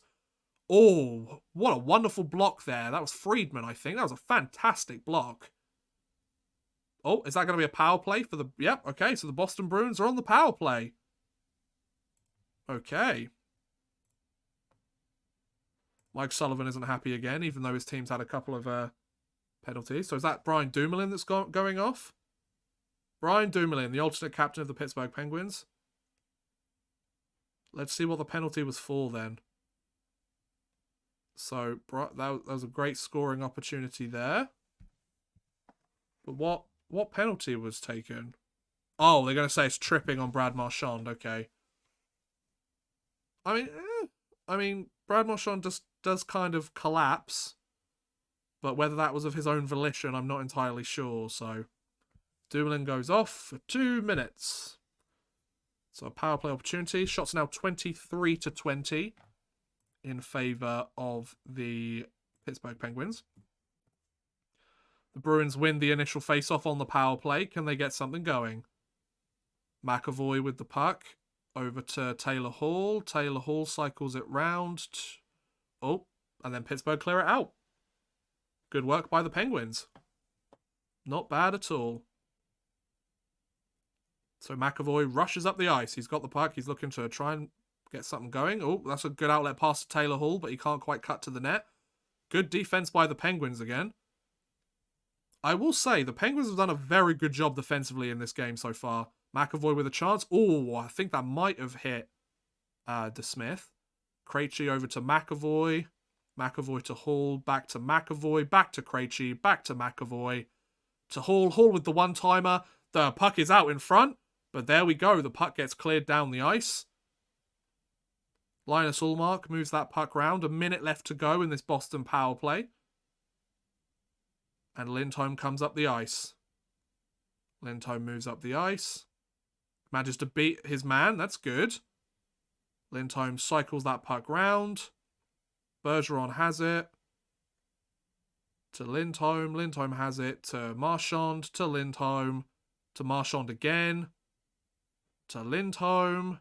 Lindholm shoots. Oh, and that goes wide. But the Bruins manage to keep possession. 30 seconds left to go in the power play. Bergeron's trying to work that puck out. And the puck gets cleared. Penguins have done a good job on this penalty kill so far. Good pass there. Marchand stays on side. Pasternak's got it. Doesn't quite do anything with it. Bergeron to Marchand.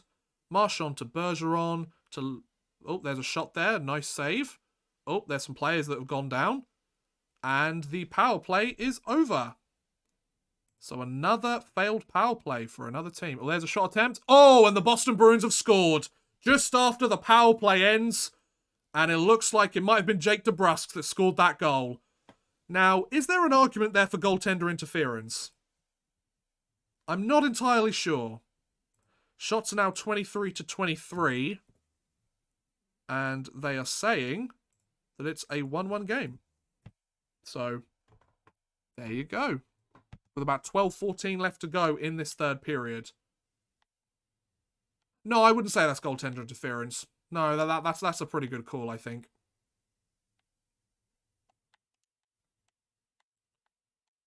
Okay, so the original stream that I was watching is back. So that's good. Let's get this going then. Boom. Marvellous. So yeah, Jake DeBrusk. So Kasperi Kapanen and Jake DeBrusk get the first 2 goals of this Winter Classic. So we've gone to a TV timeout. It's a 1-1 game. 23 shots apiece. That's a tie game. There we go. How exciting. We've got about half the period left to play. So still all to play for so far. And plenty of time for somebody to work this out. And we'll see what happens. We shall see what happens. It is currently 9:53 p.m. here in the UK right now. Quite glad that this game's going to end at like a relatively sensible time, because then I can chill out, maybe eat some food, maybe play some LA Noire, of course. And get ready for the day tomorrow. I've got a job interview tomorrow morning, so that'll be fun. See how that goes. Expecting it to go relatively well. But we'll see. Anyways, they're advertising Gold Rush on Discovery. Then there's the Steam Room. The podcast. Podcast.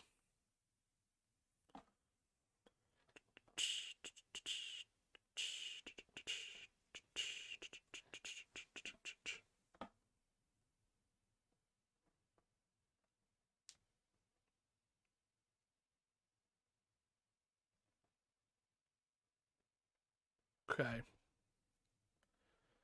Sorry, we're just waiting for the intermission to end. There we go. We're back. But yeah, I hope you guys have enjoyed this stream. I hope you guys have enjoyed the game. I've had a blast doing it. What type of food are you going to have? Oh, might have some. I have some leftover garlic bread from yesterday. I might have some of that. I might have a bowl of cereal. Kind of down for a bowl of cereal, I'm not going to lie. Cereal does sound pretty good. We'll see. Okay, so face-off win by the Bruins in the Penguins zone. So you would think that the Penguins have a bit of extra jump to them now. Shots are now 25-23 in favour of the Bruins. So they've taken the lead in shots for the first time this game. DeBrusk's 15th goal of the season from Marchand and Matt Grzelcyk. Oh, take me out to the ball game. Yay. Penguins momentarily have the puck. Oh, here's a chance here for Pasternak. It's a one-on-one. Beats past his man. Can't quite stuff that puck in, though. And Jake Gensel is down on the ice. He seems a little bit worse for wear. It's funny, it looks lighter here in Hampton Roads than it does in Boston. I don't know if there should be that much of a discrepancy. Fair point. Maybe it's because you've got all the lights there. I don't know.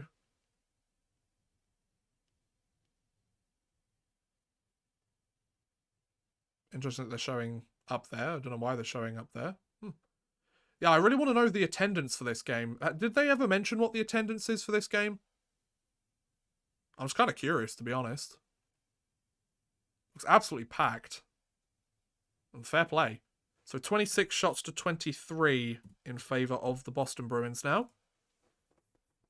Penguins looking to get something going, and they're on the rush, so they might do. Oh, that's an easy save by Ullmark. It is a save. It's an easy one, but it's a save nonetheless. It's completely dark there. It's still fun light out here. Boston's northeast plus 1 hour ahead of St. Louis. That's how quickly it changes, though, during the winter, though, isn't it? It's how quickly it changes. So, I assume it's the Bruins' third line out there now? Of Coyle. I assume it's Coyle's line. Lo and behold, I am right. Coyle, Zucker, and Trent Frederick on that third line. Okay, Pittsburgh have the puck. Managed to move it through. They're getting a bit of a cycle going on the forecheck. Malkin's line is out there for the Penguins. Malkin, Zucker, and Heinen, I think. I might be wrong, I don't know. 38,519. Really? Isn't that more than the attendance of Fenway Park? Yeah.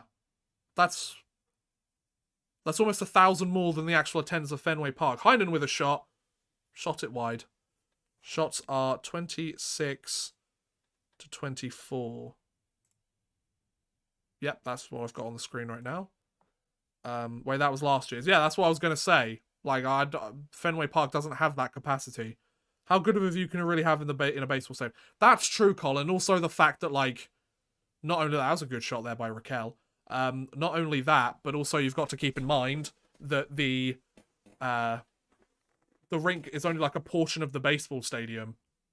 So you've got a 200-foot thing of ice taking up a fraction of the baseball field, you know? And you're already, like, really far away because they want to use the seating that's actually there. So Penguins have kept the puck in the Bruins zone for a little while, but they didn't really generate any chances there. So not really anything to report. Ullmark has the puck, moves it over to McAvoy, I believe. That's a good stick. I think higher is better view at baseball stadium for watching hockey. Yeah. You don't want to be like ground level, do you? Wouldn't really work very well, I wouldn't think. Chance there for the Bruins, but whistles it wide. Boston have the puck in... Oh, that's a player gone down. Is that going to be a penalty called? No, doesn't look like it because Boston had possession. They didn't call it. So 8 minutes and 15 seconds left to go in this game, and it is currently tied. 26 shots to 25 in favour of Boston. So it's been a very close game. We'll take a look at some of the advanced stats now that we've got less than 10 minutes left to play. I love that they've got like the mini rinks for like the young kids to play on while the game's taking place. You would think that they'd want to watch the game as it's going on, but I guess not. Yeah, I don't mind if Pittsburgh loses this game because they're 2 points back on the Rangers with 2 games in hand. So if they lose this game in regulation, I won't be that bothered. I'll be perfectly honest. So yeah, Kapanen scored his 6th goal of the season. Danton Heinen with the primary assist, his 8th assist of the year. And Jeff Carter, his 12th assist of the year. Then Jake DeBrusk scored his 15th from Marchand, his 21st assist. And Grzelcyk, his 9th assist. So, shots on goal, 26-25. Face-offs, 54.5 to 45.5 in favour of Pittsburgh. Power plays, both teams are 0 for 3 on the power play. Hits, 29-18 in favour of Boston, so far more hits for the Bruins. Blocks are 14-12 in favour of Boston, so they're just narrowing them out. Giveaways 7-8 in favour of Pittsburgh, and then takeaways 11-2 in favour of Pittsburgh. So some of the more advanced stats, well, I say advanced stats, is obviously not goals expected per game or whatever it is. I don't really deal in those stats, partly because I don't really understand them. So, yeah. Oh, Sweden beat Finland in the semi-finals of the World Juniors, by the way. Anything else exciting? I don't believe so.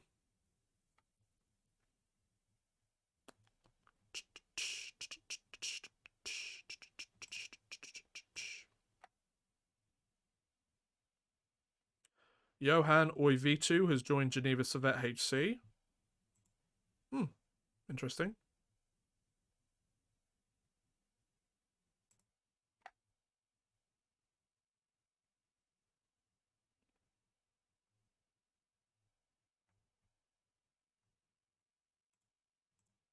Right, so 8 minutes left to go in this game. And we'll see what happens.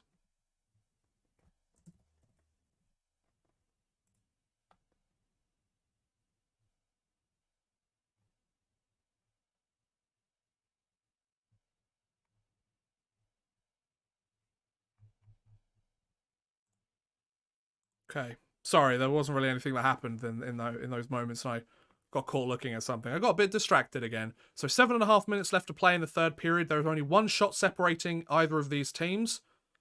And Pittsburgh have the puck in the zone. Zucker spins, but doesn't quite get it on target. The Bruins look to break out, and they might get the chance. Taylor Hall on the rush. That's a good pass. Passes it back, but Taylor Hall is taken down. I'm surprised there's not a penalty called on that one. Taylor Hall is in the Penguins' net momentarily. It's a good poke check. I'm surprised that there wasn't a penalty called on whoever took down Taylor Hall, because that was a little suspect. Zucker with the pucker. Because he is a... No, that's not true. I'm sure he's lovely. But it rhymes. 6:40 left to go in the third period. 1-1 game here at Fenway Park in Boston, Massachusetts. The hometown Bruins tied up the game thanks to a goal from Jake DeBrusk. He requested a trade less than a year prior. And here he is. Almost at 20 goals. Well, 3/4 of the way to 20 goals already. Connor Clifton moves the puck around his zone. The Bruins look to rush out, and the stream has crapped itself again. Marvellous. Bear with me. Would you like to work? That would be marvellous if you could. Oh, you don't want to work anymore. What about the French one? Does the French one work? The French one works. So let's watch the French one for now, shall we? Oh, here's the national one again. Right, so the national one's working again now. Okay. Sorry about that. Shots are 27-25 in favour of Boston. You got to give Boston credit. After the goal was scored by Kapanen, they've played a pretty solid game since then. Pittsburgh have had their fair share of chances too, though. Oh, he tried to flip the puck up and Charlie McAvoy got struck in the face with a puck.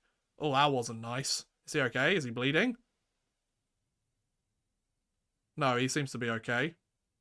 That's good. He already missed time early on in the season. An F-bomb was dropped, so they decided to move on very quickly from showing Charlie McAvoy. So Kaplan scored the opening goal. And then, what's his face? Jake DeBrusk scored the second goal.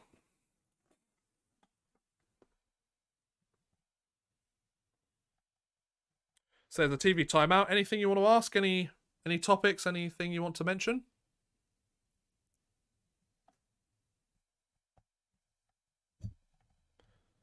Because, I mean, it's been a bit back and forth, to be honest, so...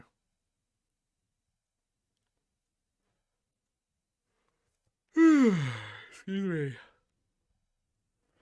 getting tired now.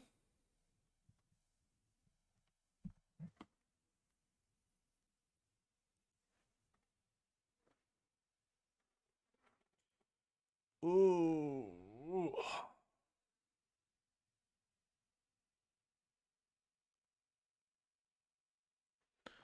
You should make a video about the 2016 draft. It was a great draft. I feel like it's a little bit too early on.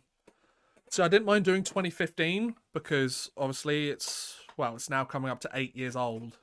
And a lot of players have turned out really, really well from that draft. So I want to kind of pick some of the more like legendary drafts out NHL history. I feel like they could be good ones to talk about, you know?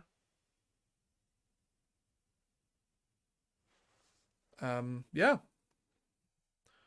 That's kind of all to report at the moment. So, see how this goes.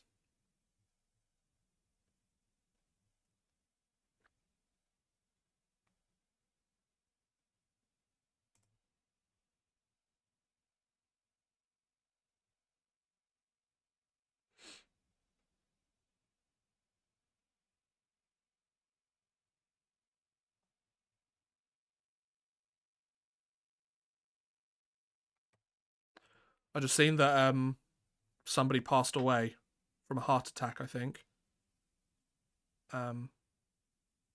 Yeah, so like a guy that worked with urinating tree in 5 points, so that really sucks. Anyways, there's a hockey game going on. Better jersey this year. I think Boston's better. I prefer Pittsburgh's personally. I can see like why you'd like the Boston one. The Boston one is nice as well, but I prefer the Penguins jersey. I think the Penguins jersey's nicer. So 4.5 minutes left to go. And Pittsburgh had a chance, but it's a 3-on-2 here for Boston. Taylor Hall with the puck. I mean, there was a Penguins player on the ice and Hall kind of just ran out of space and didn't make a decision. So the Malkin line's out. We've only got 4 minutes left to go. Is there going to be a late game heroic? They're going to be a late game hero? Oh, that's a good takeaway there. Malkin tries to keep it in, but not quite. Penguins looking to dump the puck in and chase it, I think. And they do. Oh, no, puck's out of play. So exactly 4 minutes left in the third period. Shots are 27-25 in favour of the Bruins, which has been for quite some time now. So this game might end up going to overtime. Guess we'll have to wait and see. There is still 4 minutes left to play. Anything can happen.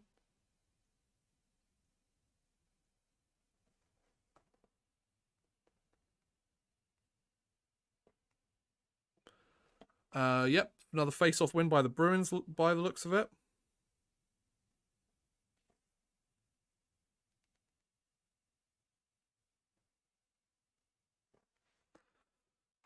Boston moves in. Charlie Coyle's line is out there. That's a good defensive play by the Penguins, though. That advertisement may be the only time the Penguins ever win anything. Fair enough, Beast. Fair enough. You might be right there as well, to be fair. 3.5 minutes left to play. Still 27-25 in the shot categories.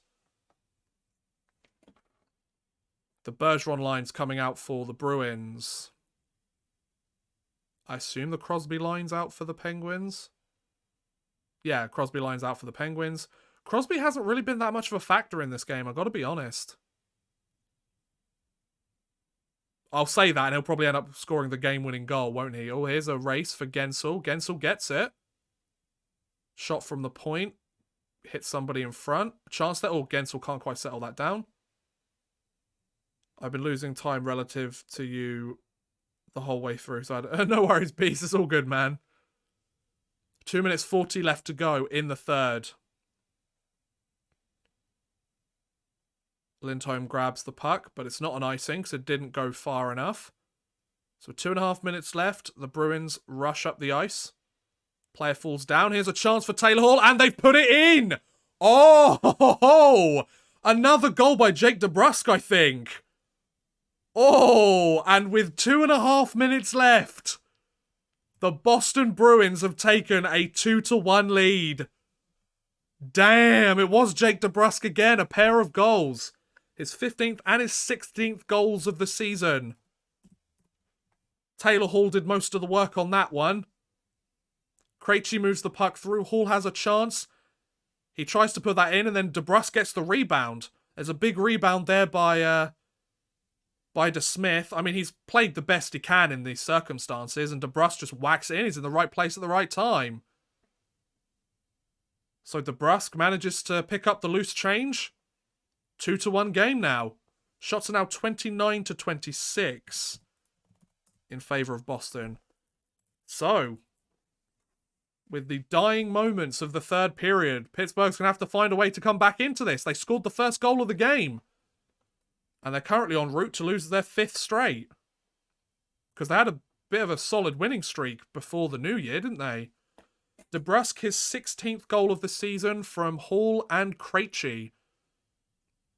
So Krejci gets another assist. Well, no, he didn't get an assist earlier, but he gets another assist in his career. Because obviously he took a hiatus last year, didn't he? He must have really hated playing for Bruce Cassidy. Literally went back home and came back the second he left. But anyway. That's neither here nor there. The Penguins have emptied their net. Malkin's out.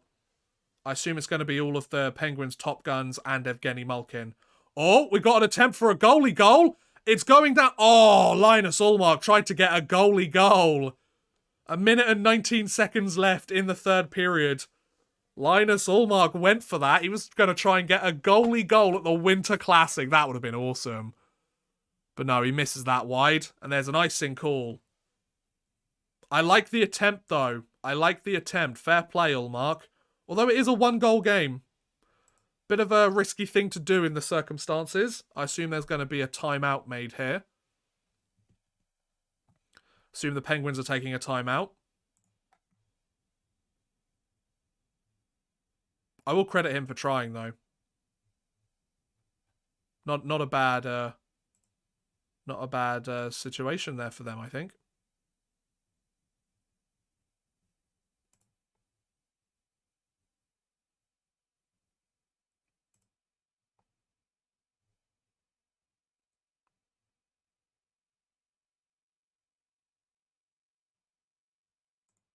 So they're just recapping the goal that was scored.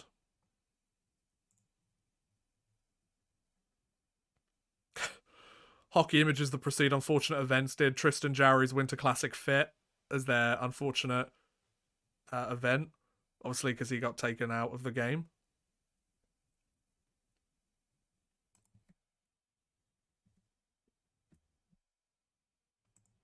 Okay, so 1 minute and 19 seconds left to go. An empty net for the Penguins.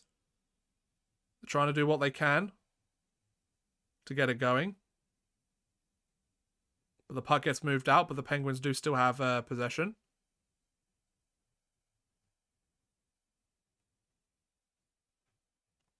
Puck is in the neutral zone right now. Penguins trying to break into the zone, but they can't do it. Pasternak dumps that puck down. That's going to be another icing, isn't it? No, it's not, because Brad Marchand beats them to it. Oh, that's a great block by Pettersson on Patrice Bergeron's shot. Damn. 38 seconds left to go.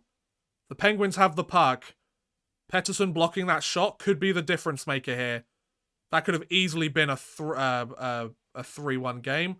Is that icing? Or did the puck go out of play? I think they're saying the puck went out of play.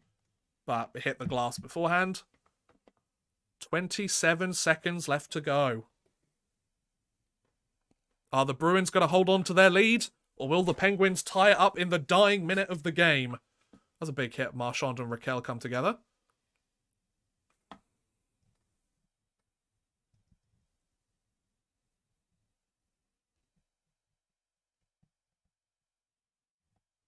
Face-off win. It was an icing, I think, because puck came back into Pittsburgh's zone. They have 20 seconds, but the puck gets sent. Oh, was that going to be a... That could have been too many men, couldn't it? Oh, another attempt at the empty net. And it's another icing on the Bruins. I mean, they're trying their best. I'll give them that. But at the same time, this is a... I feel like Boston are playing with fire a little bit here. They keep shooting it wide of the net. So Crosby's in to take the face-off. 12.6 seconds left in the game. Is there a timeout being taken here? I feel like the Bruins are about to take a timeout. Yep, Bruins are taking a timeout here, I think. Yep. It's a Boston Bruins timeout. Because obviously they had the icing call, so they want to... Oh, but now they're saying that the Bruin head coach didn't ask for a timeout? Okay, there's been a bit of a confusion here. There's been a bit of confusion there, because by the looks of it... Oh, okay, so... I don't think the head coach called the timeout. I think the assistant coach called the timeout. That's bold. I don't think he had permission to do that. But I got them an extra couple of seconds to relax, so... Somebody called the timeout and it wasn't the head coach. That's all you need to know. 12.6 seconds left to go. Penguins looking for something, anything. There is a shot that goes through there, but it looks like it was either saved or went wide. Shot. Oh, there's a good save. Penguins trying anything. There's a shot, and it goes in! Oh, but the goal is waved off. Oh, because it's the end of the game. But the puck went in. Oh, wow. What a finish. What a finish to that game. I thought that was going to be a goal there. And it looks like the Boston Bruins have taken a 2-1 victory. They come back from 1-0 down. Thanks to a pair of goals by Jake DeBrusk. That's going to do it. I thought that puck had gone in just before the end of the game, but the referees say no goal because the game was over. So Jake DeBrusk and Linus Ullmark are the heroes of the 2023 NHL Winter Classic. So, I think on that note, ladies and gentlemen, that's a perfect place to end today's stream. Thank you so much for watching, guys. I hope you have enjoyed this. Obviously, I haven't streamed for a little while.